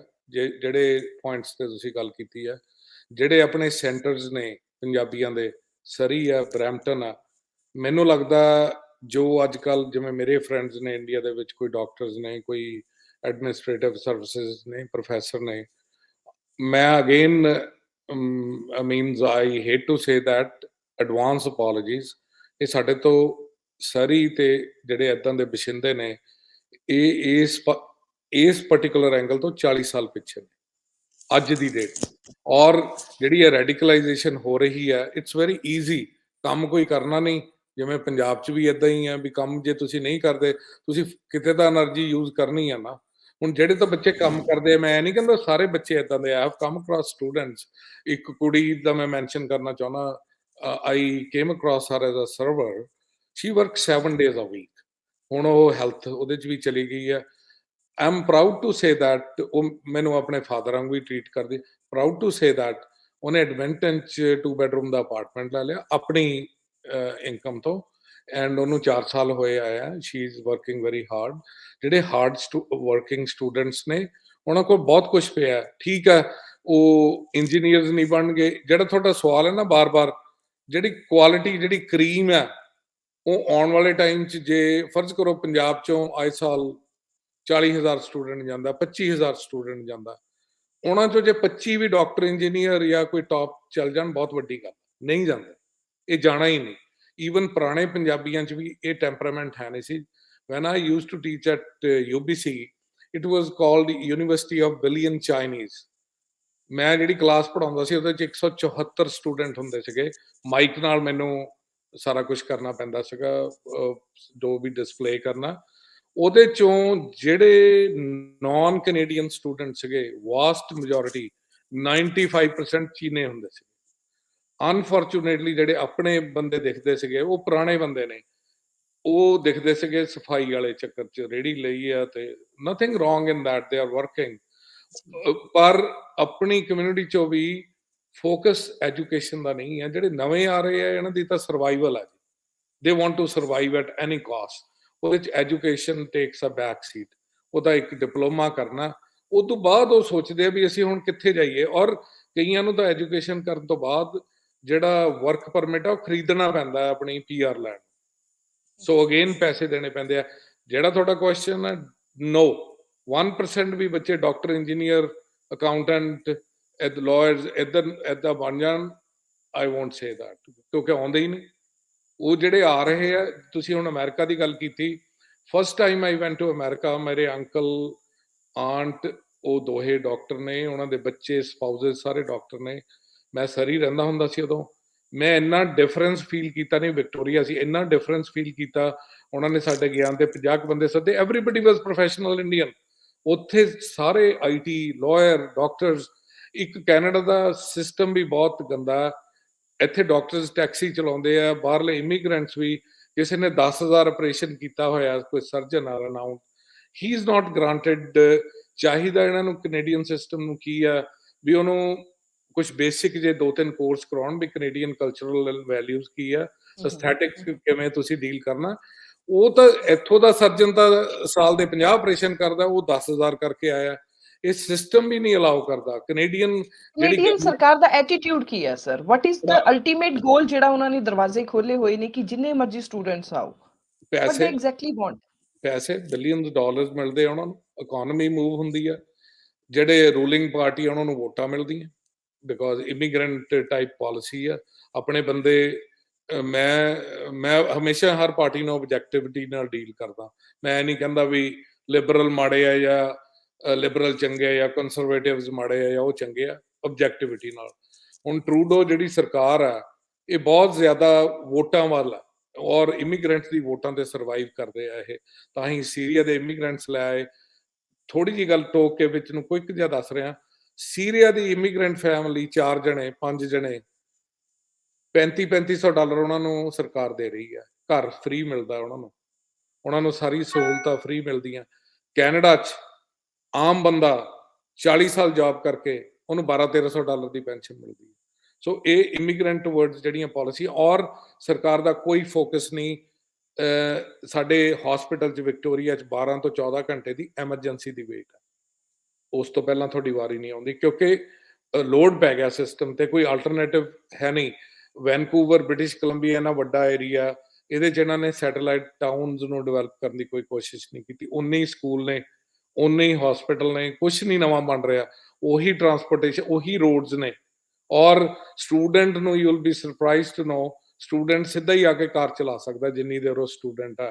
ਔਰ ਉਹਦੀ quality of driving, I would say mostly students the 2 out of 10, because ਉਹਨਾਂ ਨੇ, ਅਸੀਂ ਲੰਘੇ ਆ ਸਿਸਟਮ ਚੋਂ। from day one we came, we are paying taxes, we are very respectful। ਹੁਣ ਇੱਥੇ ਤਾਂ ਸਟੂਡੈਂਟ ਪੁਲਿਸ ਵਾਲੇ ਦੇ ਸਾਹਮਣੇ ਨੱਚਣ ਲੱਗ ਜਾਂਦੇ, ਉਹਨੂੰ ਵੰਗਾਰਦੇ ਆ, ਚੈਲੰਜ ਕਰਦੇ ਆ ਵੀ ਬਾਹਰ ਨਿਕਲ। ਅਸੀਂ ਤਾਂ 10 ਮੀਲ ਦੂਰ ਤੋਂ ਵੀ ਘਬਰ ਜਾਈਦਾ ਸੀਗਾ ਜੇ ਰੈੱਡ ਲਾਈਟ ਆ, ਕਦੀ ਕੋਈ ਟੈਕਸ ਨਹੀਂ ਚੋਰੀ ਕਰੀਦਾ। ਜੋ ਮੈਂ ਅੱਜ ਵੀ ਫੀਲ ਕਰਦਾ ਵੀ ਅਸੀਂ ਕਿਸੇ ਕਮਿਊਨਿਟੀ ਨੂੰ ਰਿਪਰੈਜ਼ੈਂਟ ਕਰ ਰਹੇ ਹਾਂ ਬੜੇ ਬ੍ਰੌਡਰ ਸਕੇਲ ਤੇ। ਮੈਂ ਜੇ ਥੁੱਕਦਾ ਵੀ ਹਾਂ, ਮੈਂ ਸੋਚ ਕੇ ਥੁੱਕਦਾ ਵੀ ਮੈਂ ਕਿੱਥੇ ਥੁੱਕ ਰਿਹਾ। ਕੋਈ ਕਾਗਜ਼ ਵੀ ਸੁੱਟਦਾ, ਸੋਚ ਕੇ ਸੁੱਟਦਾ ਵੀ ਕਿੱਥੇ, ਕਿਉਂਕਿ ਆਪ ਬੰਦਾ ਚਾਹੇ ਜਿਹੋ ਜਿਹਾ ਮਰਜ਼ੀ ਹੋਵੇ, ਜਿਹੜਾ ਦੂਜਾ ਗੋਰਾ ਉਹਨੇ ਕਹਿਣਾ ਵੀ ਇਹ ਤਾਂ ਦੇਖ ਪੰਜਾਬੀ ਬੰਦਾ ਕਿੱਦਾਂ ਦਾ ਕੰਮ ਕਰੀ ਜਾਂਦਾ, ਇਹ ਇੰਡੀਅਨ ਬੰਦਾ ਕਿੱਦਾਂ ਦਾ ਕੰਮ ਕਰੀ ਜਾਂਦਾ। ਵੀ ਆਰ 10 ਟਾਈਮਸ ਮੋਰ ਇਸ ਗੱਲ ਤੇ ਆ ਵੀ ਸਾਡੀ ਕਮਿਊਨਿਟੀ ਦੀ ਬੇਇੱਜ਼ਤੀ ਨਾ ਹੋ ਜਾਵੇ। ਪਰ ਹੁਣ ਹਾਲਾਤ ਡਿਫਰੈਂਟ ਹੋ ਰਹੇ ਆ, ਮਤਲਬ ਦੋਹੇ ਪਾਸੇ ਚੱਲਦਾ। ਉਹ ਹੁਣ ਮੈਂ ਕੰਸਟਰਕਸ਼ਨ 'ਚ ਹੈਗਾ, ਮੈਂ ਕਈਆਂ ਦੇ ਇੱਥੇ ਰੈਜ਼ੀਡੈਂਸ ਜਦੋਂ ਬਣਾਉਣਾ, ਉਹਦੇ 'ਚ ਰੈਂਟਲ opportunity ਹੁੰਦੀ ਹੈ, and they are close to University of Victoria or Camosun College, ਇੱਥੇ community college ਹੈ। I asked them, be it's close to these, would you be renting them to Punjabi students? They said no, because ਚੱਕਰ ਇਹ ਆ, ਹੁਣ 2-3 ਮੈਂ ਦੇਖੀਆਂ ਬੇਸਮੈਂਟਾਂ, ਮੈਂ ਕਿਸੇ ਨੂੰ ਦਵਾਈਆਂ ਸੀਗੀਆਂ, ਉਹਦੇ 'ਚ ਤੁਸੀਂ ਹੈਰਾਨ ਰਹਿ ਜਾਓਗੇ ਵੀ ਬੈੱਡ 'ਚ ਪੈਣ ਜੋਗੀ ਥਾਂ ਨਹੀਂ ਸੀ। ਉਹਦੇ 'ਚ ਪੀਜ਼ੇ ਹੀ, ਬੀਅਰ ਦੀ ਬੋਤਲਾਂ, ਸੋਡਾ ਕੈਨਸ। ਮੇਰੇ ਕਹਿਣ ਦਾ ਮਤਲਬ ਹੈ ਵੀ ਰਿਸਪੈਕਟਫੁਲ ਨਹੀਂ ਹੈਗੇ ਸਟੂਡੈਂਟਸ ਵੀ ਟੂਵਰਡਸ ਸੋਸਾਇਟੀ। ਐਂਡ ਫਿਰ ਜਿਹੜੇ ਇੱਥੋਂ ਦੇ ਪੁਰਾਣੇ ਬੰਦੇ ਆ, ਉਹ ਵੀ ਆਪਣਾ ਐਟੀਟਿਊਡ ਚੇਂਜ ਕਰ ਜਾਂਦੇ। ਇੱਕ ਤਾਂ ਉੱਦਾਂ ਵੀ ਜਿਹੜਾ 10 ਸਾਲ ਪਹਿਲਾਂ ਆਇਆ, ਉਹਦੇ 'ਚ ਕੰਪੀਟੀਸ਼ਨ ਦੀ ਭਾਵਨਾ ਆ ਜਾਂਦੀ ਹੈ ਵੀ ਇਹ ਕੱਲ੍ਹ ਨੂੰ ਆ ਕੇ ਮੇਰੇ ਰਿਸੋਰਸਿਸ ਨੂੰ ਇੰਟਰੂਡ ਕਰ ਰਿਹਾ, ਮੇਰੇ ਰਿਸੋਰਸਿਸ ਨੂੰ ਈਟ ਕਰ ਰਿਹਾ। ਬਟ ਹਲੇ ਵੀ ਸਟੂਡੈਂਟਸ ਕੋਲ ਮੈਂ ਕੋਸ਼ਿਸ਼ ਕਰਦਾ ਦੱਸਣ ਦੀ ਵੀ ਤੁਹਾਡੇ ਕੋਲ ਬਹੁਤ ਰਾਹ ਹੈ, ਫੋਕਸ ਕਰੋ। ਕੱਲਾ ਸਰਵਰ ਤੋਂ ਜੇ ਤੁਹਾਨੂੰ ਟਿਪ ਮਿਲ ਕੇ ਜੇ ਤੁਸੀਂ $3-4 ਹਜ਼ਾਰ ਕੈਸ਼ ਲੈ ਵੀ ਜਾਂਦੇ ਹੋ ਘਰ, 5,000 ਵੀ ਕੈਸ਼ ਲੈ ਜਾਂਦੇ ਹੋ, ਲੌਂਗ ਟਰਮ ਪਲਾਨਿੰਗ ਕਰੋ। ਕੁਝ ਸੋਚੋ ਵੀ ਤੁਸੀਂ ਕਿਵੇਂ ਅਬਜ਼ੌਰਬ ਹੋਣਾ, ਕਿੱਥੇ ਰਹਿਣਾ, ਬਿਕੋਜ਼ ਜਿਹੜੇ ਆ ਸਾਡੇ ਹੁਣ DC ਦੇ ਟਾਊਨਸ ਆ, ਇਹ ਤਾਂ ਜੇ ਕੋਈ 100,000 ਵੀ ਬਣਾਉਂਦਾ ਠੀਕ ਗੁਜ਼ਾਰਾ ਕਰ ਲੈਂਦਾ। ਰੈਂਟ ਇੰਨੇ ਮਹਿੰਗੇ ਹੋ ਗਏ, ਪ੍ਰਾਪਰਟੀ ਇੰਨੀ ਮਹਿੰਗੀ ਹੋ ਗਈ। ਹੁਣ ਜਿਹੜੇ ਸਿਆਣੇ ਸਟੂਡੈਂਟਸ ਆ, they are moving towards provinces like Nova Scotia, ਹੁਣ ਬਹੁਤ ਜਾ ਰਹੇ ਆ ਬਿਕੋਜ਼ ਉੱਥੇ 300,000 ਦਾ ਘਰ ਆ ਜਾਂਦਾ। ਸਾਡੇ ਐਂਟਰੀ ਲੈਵਲ ਘਰ 1 ਮਿਲੀਅਨ ਦਾ। ਸੋ ਤੁਸੀਂ ਕਿਸ਼ਤਾਂ ਵੀ ਤਾਰਨੀ ਆ, ਅੱਜ ਕੱਲ੍ਹ ਮੋਰਗੇਜ ਬੜੀ ਔਖੀ ਮਿਲਦੀ ਹੈ, ਲਿਵਿੰਗ ਐਕਸਪੈਂਸ ਡਬਲ ਹੋ ਗਏ ਆ ਕੋਵਿਡ ਤੋਂ ਬਾਅਦ, 40 to 50% ਵੱਧ ਗਏ ਆ। ਸੋ ਸਟੂਡੈਂਟਸ ਵਾਸਤੇ ਜਿਹੜੀ ਤੁਸੀਂ ਗੱਲ ਕਰਦੇ ਹੋ ਨਾ, ਐਲੀਟ ਤਾਂ ਪਹਿਲਾਂ ਹੀ ਨਹੀਂ ਸੀ। ਜਿਹੜੇ ਨਵੇਂ ਆ ਰਹੇ ਆ ਵਿਚਾਰੇ, ਮੈਂ ਸੋਚਦਾ ਆਈ ਸ਼ਡਰ ਟੂ ਥਿੰਕ ਅਬਾਊਟ ਵੀ 5-7-10 ਸਾਲ ਇਸ ਸੁਸਾਇਟੀ ਨੂੰ 2 ਸਾਲ ਤਾਂ ਨਾ ਜੀ ਇਹ ਸਮਝਣ ਨੂੰ ਲੱਗ ਜਾਂਦੇ ਆ ਵੀ ਇਹ ਜਿਹੜਾ ਗੋਰਾ ਹੱਸਦਾ ਕਿਉਂ ਹੈ ਤੇ ਰੋਂਦਾ ਕਿਉਂ ਹੈ। You never know about those. ਤੁਸੀਂ ਇਹਨਾਂ ਦਾ ਸਾਰਾ ਕੁਝ ਡਿਫਰੈਂਟ ਆ। 5 ਸਾਲ ਲੱਗਦੇ ਆ ਤੁਹਾਨੂੰ ਸੁਸਾਇਟੀ ਨੂੰ ਆਪਣੇ ਤੌਰ ਤੇ ਦੇਖਣ ਨੂੰ, ਓਪਰਚੁਨਿਟੀਜ਼ ਐਕਸਪਲੋਰ ਕਰਨ ਨੂੰ, ਅੰਟਿਲ ਔਰ ਅਨਲੈਸ ਤੁਸੀਂ ਪ੍ਰੋਫੈਸ਼ਨਲੀ ਟ੍ਰੇਨ। ਸੋ ਜਿਹੜਾ ਸਟੂਡੈਂਟਸ ਦਾ ਫੋਕਸ ਹੈ ਨਹੀਂ, ਸਾਇੰਟੀਫਿਕ ਟੈਂਪਰਾਮੈਂਟ ਹੈ ਨਹੀਂ, ਉਹ ਵਿਚਾਰੇ, ਇਹ ਨਹੀਂ ਕਹਿੰਦਾ ਉਹਨਾਂ ਦਾ ਕਸੂਰ ਹੈ, ਉਹ ਉਹਨਾਂ ਨੂੰ ਰੋਟੀ ਪਾਣੀ, ਉਹ ਰੋਟੀ ਪਾਣੀ ਵਾਸਤੇ ਜੋ ਕੁਝ ਕਰ ਸਕਦੇ ਉਹ ਕਰ ਰਹੇ ਆ। ਬਟ ਉਹਦੇ ਨਾਲ ਨਾਲ ਹੁਣ ਜਿਹੜੀਆਂ ਪ੍ਰੋਬਲਮਸ ਫੇਸ ਕਰ ਰਹੇ ਆ ਉਹ ਵੀ ਹੈਗੀਆਂ। ਜੀ ਅਲੂਵਾਲੀਆ ਸਾਹਿਬ, ਸਟੂਡੈਂਟਸ ਨੂੰ ਇੰਡੀਆ ਤੋਂ, ਪੰਜਾਬ ਤੋਂ +2 ਕਰਕੇ ਸਿੱਧਾ ਕੈਨੇਡਾ ਜਾਣਾ ਚਾਹੀਦਾ ਪੜ੍ਹਨ ਦੇ ਲਈ? ਕੀ ਉਹ ਫਾਇਦੇਮੰਦ ਹੈ ਕਿ ਪਹਿਲਾਂ ਇੱਥੇ ਕੋਈ ਡਿਗਰੀ ਹਾਸਿਲ ਕਰਨ ਫਿਰ ਅੱਗੇ ਜਾਣ? ਤੁਹਾਨੂੰ ਕੀ ਲੱਗਦਾ? ਇਹਦੇ ਚ 2 ਥਾਟਸ ਨੇ ਜੀ। ਖਾਸ ਕਰਕੇ ਮੈਂ ਕੁੜੀਆਂ ਬਾਰੇ ਇਹ ਗੱਲ ਕਹੂੰਗਾ, ਮੇਰਾ personal opinion, I might B biased, ਹੋ ਸਕਦਾ ਮੇਰਾ ਓਪੀਨੀਅਨ ਗਲਤ ਹੋਵੇ। ਮੈਨੂੰ ਇਹ ਲੱਗਦਾ ਜੋ ਦੇਖ ਰਿਹਾ ਮੈਂ ਆਲੇ ਦੁਆਲੇ, ਕੁੜੀਆਂ ਨੂੰ ਥੋੜਾ ਜਿਹਾ ਮੈਚੁਰ ਹੋ ਕੇ ਆਉਣਾ ਚਾਹੀਦਾ। They can fend for themselves, EMPLOYERS ਨਾ ਉਹਨਾਂ ਨੂੰ ਸਟਾਕ ਕਰ ਸਕਣ, ਉਹ ਵਿਚਾਰੀਆਂ ਇਸ ਚੱਕਰਾਂ 'ਚ ਨਾ ਫਸ ਜਾਣਾ ਆਪਣੀ ਰੋਜ਼ੀ ਰੋਟੀ ਨੂੰ ਵੀ ਕਿਵੇਂ ਕਰਨਾ। ਥੋੜਾ ਬਹੁਤਾ ਮੈਂ ਇਹ ਰਿਕਮੈਂਡ ਕਰਦਾ ਹੁੰਦਾ ਕਿਸੇ ਨੂੰ ਵੀ ਕੁੜੀ ਨੇ ਆਉਣਾ ਇੰਡੀਆ 'ਚ, ਹੈਲਥ ਕੇਅਰ ਤੁਸੀਂ ਨਰਸਿੰਗ ਦਾ ਪ੍ਰੋਗਰਾਮ ਕਰਿਓ, ਚਾਹੇ 2 ਸਾਲ ਦਾ ਕਰਿਓ, ਕੁਛ ਹੈਲਥ ਕੇਅਰ ਰਿਲੇਟਡ ਕਰਿਓ। ਬਿਕੋਜ਼ ਹੈਲਥ ਕੇਅਰ ਇੱਕ ਇੱਦਾਂ ਦਾ ਸਿਸਟਮ ਹੈ ਕੈਨੇਡਾ 'ਚ, ਬੇਸਿਕ ਡਿਗਰੀ ਨਾਲ, ਬੇਸਿਕ ਡਿਪਲੋਮੇ ਨਾਲ ਵੀ you can survive very well. ਇੱਥੇ 6 ਮਹੀਨੇ ਦਾ ਕੋਰਸ ਹੈ ਜਿਹੜਾ ਪੇਸ਼ੈਂਟਸ ਨੂੰ ਹੈਂਡਲ ਕਰਨ ਦਾ, ਹੈਲਥ ਕੇਅਰ ਦਾ ਕੋਰਸ ਆ। ਉਹ ਵੀ $25-26 ਤੋਂ ਜੌਬ ਸ਼ੁਰੂ ਕਰਦੇ ਆ। ਤੇ ਜਿਹੜੇ ਪਰਸਨਲ ਕੇਅਰ ਅਟੈਂਡੈਂਟਸ ਨੇ, ਬਿਕੋਜ਼ ਇੱਥੇ ਏਜਿੰਗ ਪੋਪੂਲੇਸ਼ਨ ਹੈ। ਹੁਣ ਜਿਹੜਾ ਤੁਸੀਂ ਪਹਿਲਾਂ ਕੁਐਸਚਨ ਕੀਤਾ ਸੀ, ਕੈਨੇਡੀਅਨ ਗਵਰਨਮੈਂਟ ਨੂੰ ਇਹ ਨੀਡ ਦਾ ਵੀ ਪਤਾ ਵੀ ਏਜਿੰਗ ਪੋਪੂਲੇਸ਼ਨ ਹੈ, ਉਹਨਾਂ ਨੂੰ ਸਾਂਭਣਾ ਕਿਵੇਂ ਆ। ਇੱਥੋਂ ਦੇ ਬੱਚੇ ਵੀ ਕੰਮ ਨਹੀਂ ਕਰਦੇ, ਉਹਨਾਂ ਨੇ ਜਿਹੜੀ ਬੈਸਟ ਤਰੀਕਾ ਵੀ ਲੇਬਰ ਲੈ, ਸੋ ਉੱਥੋਂ ਕੋਈ ਕੰਪਿਊਟਰਸ ਦਾ ਕੁਝ ਕਰਿਓ, ਅਕਾਊਂਟਿੰਗ ਦਾ ਕੁਝ ਕਰਿਓ, ਬੁੱਕ ਕੀਪਿੰਗ ਕਰ ਸਕਦੇ ਹੋ ਤੁਸੀਂ। ਬੁੱਕ ਕੀਪਿੰਗ ਅੱਜ ਬੱਚੇ ਨੂੰ ਆਉਂਦੀ ਆ, ਉਹ ਆਉਂਦੇ ਸਾਰ ਜੌਬ ਕਰ ਸਕਦਾ। ਹੈਲਥ ਕੇਅਰ 'ਚ ਆਉਂਦੇ ਸਾਰ ਜੌਬ ਕਰ ਸਕਦਾ। ਉਥੋਂ ਐਕਸ-ਰੇ ਟੈਕਨੀਸ਼ੀਅਨ, ਕੋਈ ਇਦਾਂ ਦੇ ਜਿਹੜੇ ਛੋਟੇ ਛੋਟੇ ਕੋਰਸਿਸ ਆ ਉਹ ਕਰਕੇ ਆਓ, ਤਾਂ ਕਿ ਤੁਹਾਡੀ ਅਸਿਮੀਲੇਸ਼ਨ ਸੌਖੀ ਹੋਵੇ, ਤੁਹਾਨੂੰ ਸੈਲਰੀ ਚੰਗੀ ਮਿਲੇ, ਤੁਸੀਂ ਇੱਕ ਰਿਸਪੈਕਟੇਬਲ ਪਾਰਟ ਬਣੋ ਸੋਸਾਇਟੀ ਦਾ, ਨਾ ਕਿ ਤੁਸੀਂ ਫਰਸਟ੍ਰੇਸ਼ਨ ਹੋ, ਸ਼ੇਅਰ ਤੁਸੀਂ ਕਰ ਨਹੀਂ ਸਕਦੇ। ਉਹ ਇਵੈਂਚੁਅਲੀ ਕੀ ਹੁੰਦਾ, ਡਰੱਗਸ ਚੱਲ ਜਾਓ ਜਾਂ ਬੱਚਾ ਸੋਚ ਲੈਂਦਾ ਮੈਂ ਸੁਸਾਈਡ ਕਰ ਲਾਂ। ਹੁਣ ਜਿਹੜੀਆਂ ਕਈ ਇੱਥੇ ਕੁੜੀਆਂ ਵਿਚਾਰੀਆਂ ਜਿਹੜੀਆਂ ਉਹ ਦੂਜੇ ਕੰਮ 'ਚ ਇਨਵੋਲਵ ਹੋ ਜਾਂਦੀਆਂ, ਦੈਟਸ ਵੈਰੀ ਅਨਫੋਰਚੂਨੇਟ।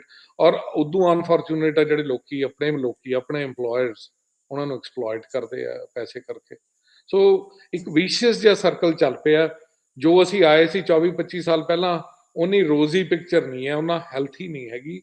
ਇਹ ਆਉਣ, ਜੀ ਸਦਕੇ ਆਉਣ, ਮੈਂ ਕਹਿੰਦਾ ਜਿੰਨੇ ਮਰਜ਼ੀ ਆਉਣ, ਪਰ ਥੋੜਾ ਜਿਹਾ ਇੱਕ ਆਪਣੇ ਆਪ ਸੰਸਕਾਰ ਲੈ ਕੇ ਆਉਣ, ਇੱਥੋਂ ਦੇ ਜਿਹੜੇ ਰੂਲਸ ਐਂਡ ਰੈਗੂਲੇਸ਼ਨ ਉਹਨਾਂ ਨੂੰ ਫੋਲੋ ਕਰੋ। ਕਾਫੀ ਪੁਰਾਣੇ ਲੋਕ ਕੈਨੇਡਾ ਦੇ ਵਿੱਚ ਪੰਜਾਬੀ ਬੈਠੇ ਹੋਏ ਨੇ ਜੀ, ਬਹੁਤ ਸਾਲਾਂ ਦੇ ਗਏ ਹੋਏ, ਬੜੇ ਵੱਡੇ ਬਿਜ਼ਨਸਮੈਨ ਜਿਨ੍ਹਾਂ ਨੇ ਕਈ ਮੂਵਮੈਂਟਸ ਵੀ ਸਪਾਂਸਰ ਕੀਤੀਆਂ ਨੇ।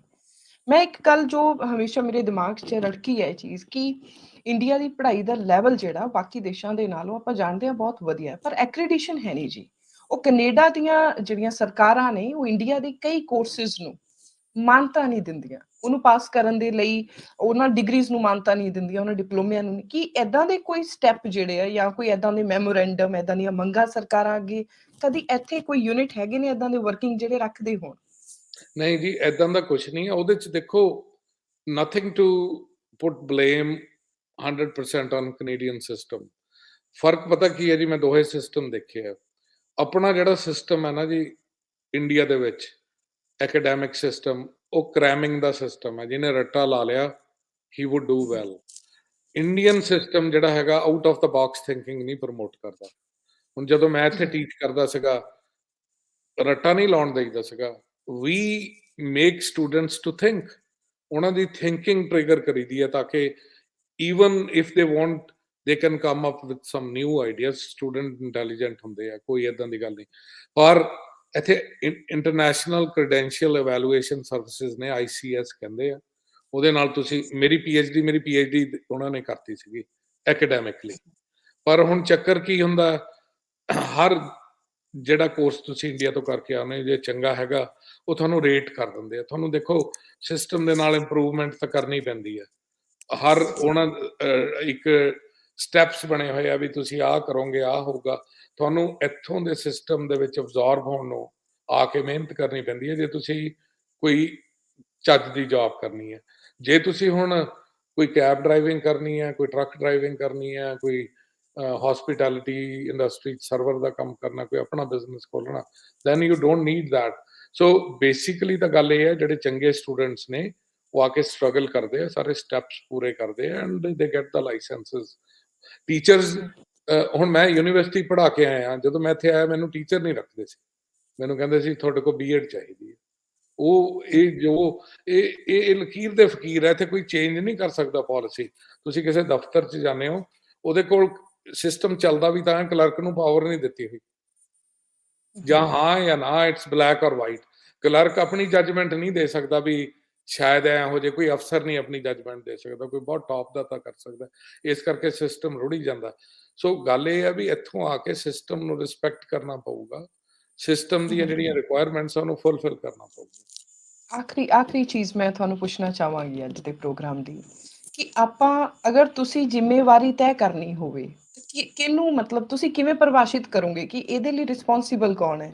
ਸਟੂਡੈਂਟਸ ਦੇ ਬਾਰੇ ਇੱਕ ਚੀਜ਼ ਮੈਂ ਆਪਣੇ ਨਿੱਜੀ ਐਕਸਪੀਰੀਅੰਸ 'ਚੋਂ ਦੱਸਣਾ ਚਾਹੁੰਦੀ ਹਾਂ ਕਿ ਸਟੂਡੈਂਟਸ ਦੇ ਲਈ, ਪੰਜਾਬੋਂ ਜਾਣ ਵਾਲੀਆਂ ਕੁੜੀਆਂ ਮੁੰਡਿਆਂ ਦੇ ਲਈ, ਕੁੜੀਆਂ ਲਈ ਖਾਸ ਤੌਰ ਤੇ ਇੱਕ ਬੰਦਿਸ਼ ਦੇ ਮਾਹੌਲ 'ਚੋਂ ਨਿਕਲ ਕੇ ਇੱਕ ਵੈਸਟਰਨ ਲਾਈਫਸਟਾਈਲ ਦੇ ਵਿੱਚ ਜਾਣ ਦੀ ਅਲੱਗ ਹੀ ਐਕਸਾਈਟਮੈਂਟ ਹੁੰਦੀ ਹੈ।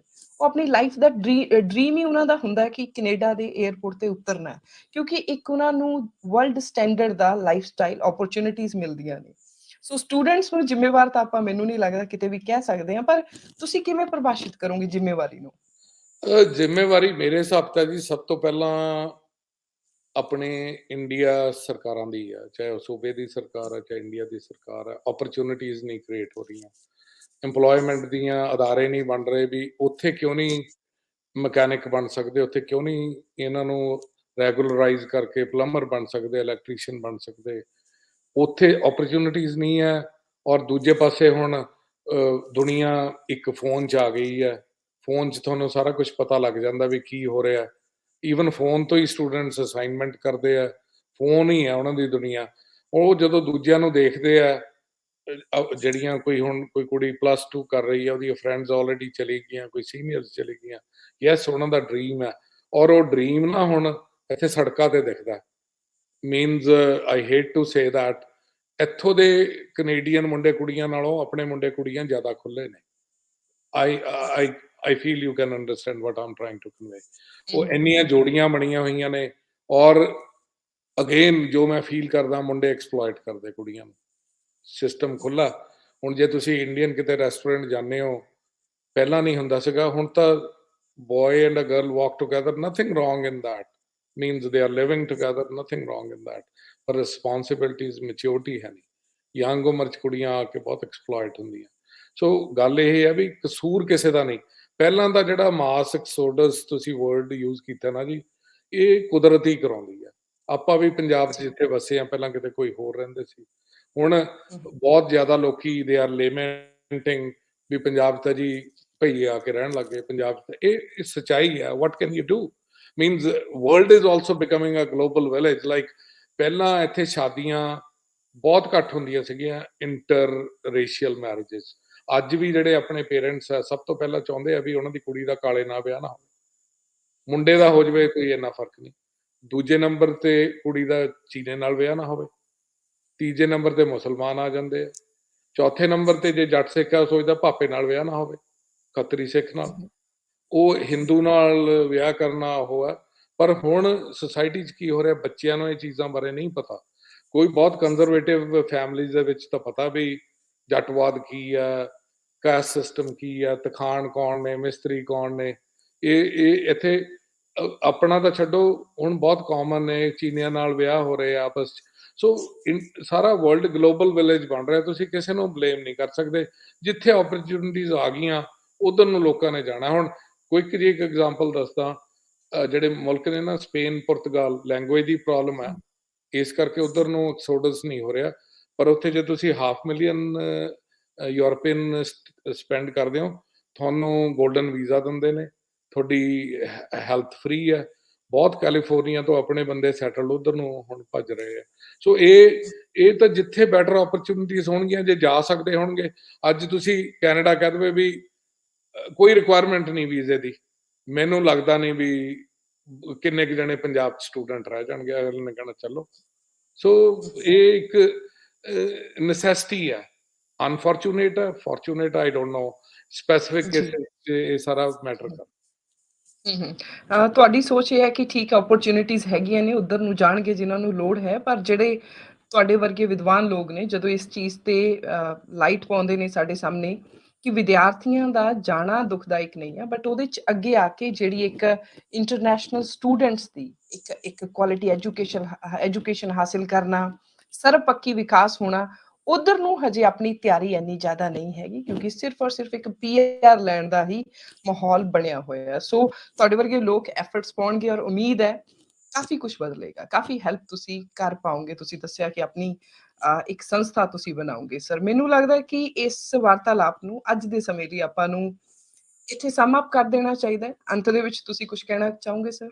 ਹਾਂਜੀ, ਮੈਂ ਤਾਂ ਸਿਰਫ ਇਹ ਕਹਿਣਾ ਚਾਹੂੰਗਾ ਵੀ ਜੀ ਸਦਕੇ ਆਉਣ ਸਟੂਡੈਂਟ, ਬੈਟਰ ਓਪਰਚੁਨਿਟੀਜ਼ ਨੇ, ਬੈਟਰ ਮੁਲਕ ਆ, ਹਵਾ ਪਾਣੀ ਬਹੁਤ ਵਧੀਆ, ਲੋਕੀ ਐਕਸੈਪਟ ਕਰਦੇ ਆ। ਕੋਈ ਇੱਥੇ ਉਹ ਚੀਜ਼ ਹੈ ਨਹੀਂ, ਰੇਸਿਜ਼ਮ ਬਹੁਤ ਘੱਟ ਦੇਖਣ ਨੂੰ ਮਿਲਦਾ। ਹਾਂ, ਜਦੋਂ ਆਪਾਂ ਗੰਦ ਪਾਉਂਦੇ ਆ ਆਪਣੇ ਚਿਹਰੇ ਰੰਗ ਨਾਲ, ਉਹ ਲੱਭ ਲੈਂਦੇ ਆ ਵੀ ਇਹ ਕਿੱਥੋਂ ਦਾ, ਫਿਰ ਰੇਸਿਜ਼ਮ ਸਟਾਰਟ ਹੁੰਦਾ। ਮੇਰੇ ਕਹਿਣ ਦਾ ਸਿਰਫ ਮਤਲਬ ਹੈ ਵੀ ਇਟਸ ਨਾਟ ਅ ਪਿਕਨਿਕ, ਤੁਸੀਂ it's not a stroll in a park, you have to think about your long term future.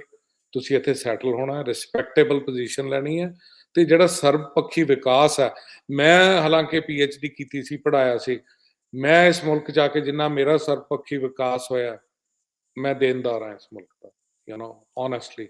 ਸੋ ਮੈਂ ਵਿਸ਼ ਇਹ ਕਰਦਾ ਵੀ ਸਾਰਿਆਂ ਦਾ ਸਰਬਪੱਖੀ ਵਿਕਾਸ ਹੋਵੇ। ਲੌਂਗ ਟਰਮ ਸੋਚੋ, ਤੇ ਇਹਨੂੰ ਪਿਕਨਿਕ ਜਾਂ ਠੀਕ ਹੈ ਮਹੀਨਾ 2 ਮਹੀਨਾ ਤੁਸੀਂ ਆ ਕੇ ਨਵੇਂ ਉਹਦੇ 'ਚ ਦੇਖੋ, ਬਟ ਉਸ ਤੋਂ ਬਾਅਦ you have to work hard, struggle ਕਰਨਾ ਪੈਂਦਾ। ਮੈਂ ਅੱਜ ਵੀ ਸਟਰਗਲ ਕਰਦਾ, 4:30 ਰੋਜ਼ ਉੱਠਦਾ, ਮੈਂ ਆਪਣੇ ਕੰਮ ਪਲਾਨ ਕਰਦਾ, ਕੰਮ ਕਰਦਾ। ਇਟਸ ਨਾਟ ਈਜ਼ੀ ਵੀ ਇਹ ਸਿਸਟਮ ਇਦਾਂ ਦਾ ਨਹੀਂ ਵੀ ਤੁਸੀਂ ਬਸ ਸ਼ਰਾਬਾਂ ਪੀਣ ਲੱਗ ਜਾਓ, ਡਰੱਗਸ ਕਰਨ ਲੱਗ ਜਾਓ। ਠੀਕ ਆ, ਤੁਸੀਂ ਆਪਣਾ ਇੰਜੋਇਮੈਂਟ ਵੀ ਕਰੋ, ਬੈਲੈਂਸ ਰੱਖੋ ਲਾਈਫ ਦੇ ਵਿੱਚ, ਟਰੈਵਲ ਕਰੋ। ਸੋ ਇਹ ਜਿਹੜੇ ਨਵੇਂ ਸਟੂਡੈਂਟਸ ਆ, ਇਹਨਾਂ ਨੂੰ ਕੋਈ ਗਾਈਡੈਂਸ ਵੀ ਹੈ ਨਹੀਂ, ਪ੍ਰੋਬਲਮ ਇਹ ਬਹੁਤ ਵੱਡੀ ਹੈ, ਕੋਈ ਅਦਾਰਾ ਹੈ ਨਹੀਂ। ਈਵਨ ਸਭ ਤੋਂ ਵੱਡੀ ਗੱਲ, ਮੈਂ ਇਮੀਗ੍ਰੈਂਟਸ ਦੀ ਜੇ ਮੈਂ ਇੱਕ ਸਮ ਅਪ ਕਰਨੀ ਹੋਵੇ 25 ਸਾਲਾਂ 'ਚ, ਜਦੋਂ ਤੁਸੀਂ ਇੱਥੇ ਲੈਂਡ ਕਰਦੇ ਹੋ ਨਾ, ਮੈਨੂੰ ਵੀ ਨਹੀਂ ਪਤਾ ਸੀ, ਤੁਹਾਨੂੰ ਆਪਣੇ ਕ੍ਰੈਡਿਟ ਦੀ ਹਿਸਟਰੀ ਬਾਰੇ ਨਹੀਂ ਪਤਾ ਹੁੰਦਾ। ਤੁਸੀਂ $1 ਵੀ ਆਪਣੇ ਕ੍ਰੈਡਿਟ ਕਾਰਡ ਤੇ ਨਹੀਂ ਪੇ ਕੀਤਾ ਤਾਂ ਉਹ ਤੁਹਾਡੀ ਉਨੀ ਕ੍ਰੈਡਿਟ ਹਿਸਟਰੀ ਰੂਇਨ ਕਰਦਾ ਜਿੰਨਾ ਤੁਸੀਂ 100,000 ਨਹੀਂ ਪੇ ਕੀਤਾ। ਕਈ ਵਾਰੀ ਇੱਥੇ ਸੋਚ ਕੇ ਬੈਠ ਜਾਂਦੇ ਆ ਵੀ ਚੱਲ $1 ਹੀ ਹੈ, ਕੋਈ ਗੱਲ ਨਹੀਂ, ਅਗਲੇ ਮਹੀਨੇ ਪੇ ਕਰ ਦਾਂਗੇ। 2 ਮਹੀਨੇ $1 ਤੁਹਾਡੇ ਕਿਸੇ ਕ੍ਰੈਡਿਟ ਤੇ ਚਲਾ ਗਿਆ, ਉਹ ਤੁਹਾਡੀ ਕ੍ਰੈਡਿਟ ਹਿਸਟਰੀ ਤੇ ਚਲਾ ਗਿਆ, ਤੁਹਾਡਾ 80 ਤੋਂ 100 ਪੁਆਇੰਟ ਡ੍ਰੌਪ ਹੋ ਗਿਆ। ਸੋ ਇਦਾਂ ਦਾ ਕੋਈ ਉਹ ਨਹੀਂ ਵੀ ਬੈਂਕਿੰਗ ਕਿੱਦਾਂ ਹੈ, ਕ੍ਰੈਡਿਟ ਕਿੱਦਾਂ ਹੈ, ਇੱਥੇ ਰਹਿਣਾ ਕਿੱਦਾਂ ਹੈ। ਇਹ ਕੁਛ ਇਦਾਂ ਦਾ ਕੁਛ ਚਾਹੀਦਾ ਜਿਹੜਾ ਅਸੀਂ ਫੋਕਸ ਕਰ ਰਹੇ ਹਾਂ, ਵੀ ਇੱਕ ਸੁਸਾਇਟੀ ਬਣਾ ਕੇ, ਚਾਹੇ ਮਹੀਨੇ 'ਚ ਇੱਕ ਲੈਕਚਰ ਕਿਤੇ ਵੱਡੇ ਆਡੀਟੋਰੀਅਮ ਵਗੈਰਾ 'ਚ ਰੱਖ ਲਈਏ, ਸਟੂਡੈਂਟਸ ਨੂੰ, ਨਵਿਆਂ ਨੂੰ ਬੁਲਾ ਕੇ ਉਹਨਾਂ ਨੂੰ ਦੱਸੀਏ ਹਰ ਪਾਸੋਂ ਵੀ ਤੁਹਾਡੀ ਲੌਂਗ ਟਰਮ ਗੋਲਸ ਕੀ ਹੋਣੇ ਚਾਹੀਦੇ ਆ, ਹਾਊਸਿੰਗ 'ਚ ਤੁਸੀਂ ਕਿਵੇਂ ਜਾਣਾ, ਆਪਣੇ ਆਪ ਨੂੰ ਕੈਰੀ ਕਿੱਦਾਂ ਕਰਨਾ, ਯੂ ਨੋ। ਸੋ ਆਪਾਂ ਇੱਕ ਇੰਡੀਅਨਸ ਦੀ ਸਾਖ ਵਧੇ, ਨਾ ਕਿ ਆਪਾਂ ਇੰਡੀਅਨਸ ਦੀ ਸਾਖ ਘਟਾਈਏ ਇੱਥੇ ਆ। That's what I feel. ਜੀ ਸਰ। ਅਹਲੂਵਾਲੀਆ ਸਾਹਿਬ, ਤੁਸੀਂ ਆਪਣਾ ਸਮਾਂ ਕੱਢਿਆ, ਇਹ ਵਿਚਾਰ ਸਾਡੇ ਨਾਲ ਸਾਂਝੇ ਕੀਤੇ, ਉਹਦੇ ਲਈ ਤੁਹਾਡਾ ਬਹੁਤ ਧੰਨਵਾਦ sir. It's always a pleasure to talk to you. Thank you.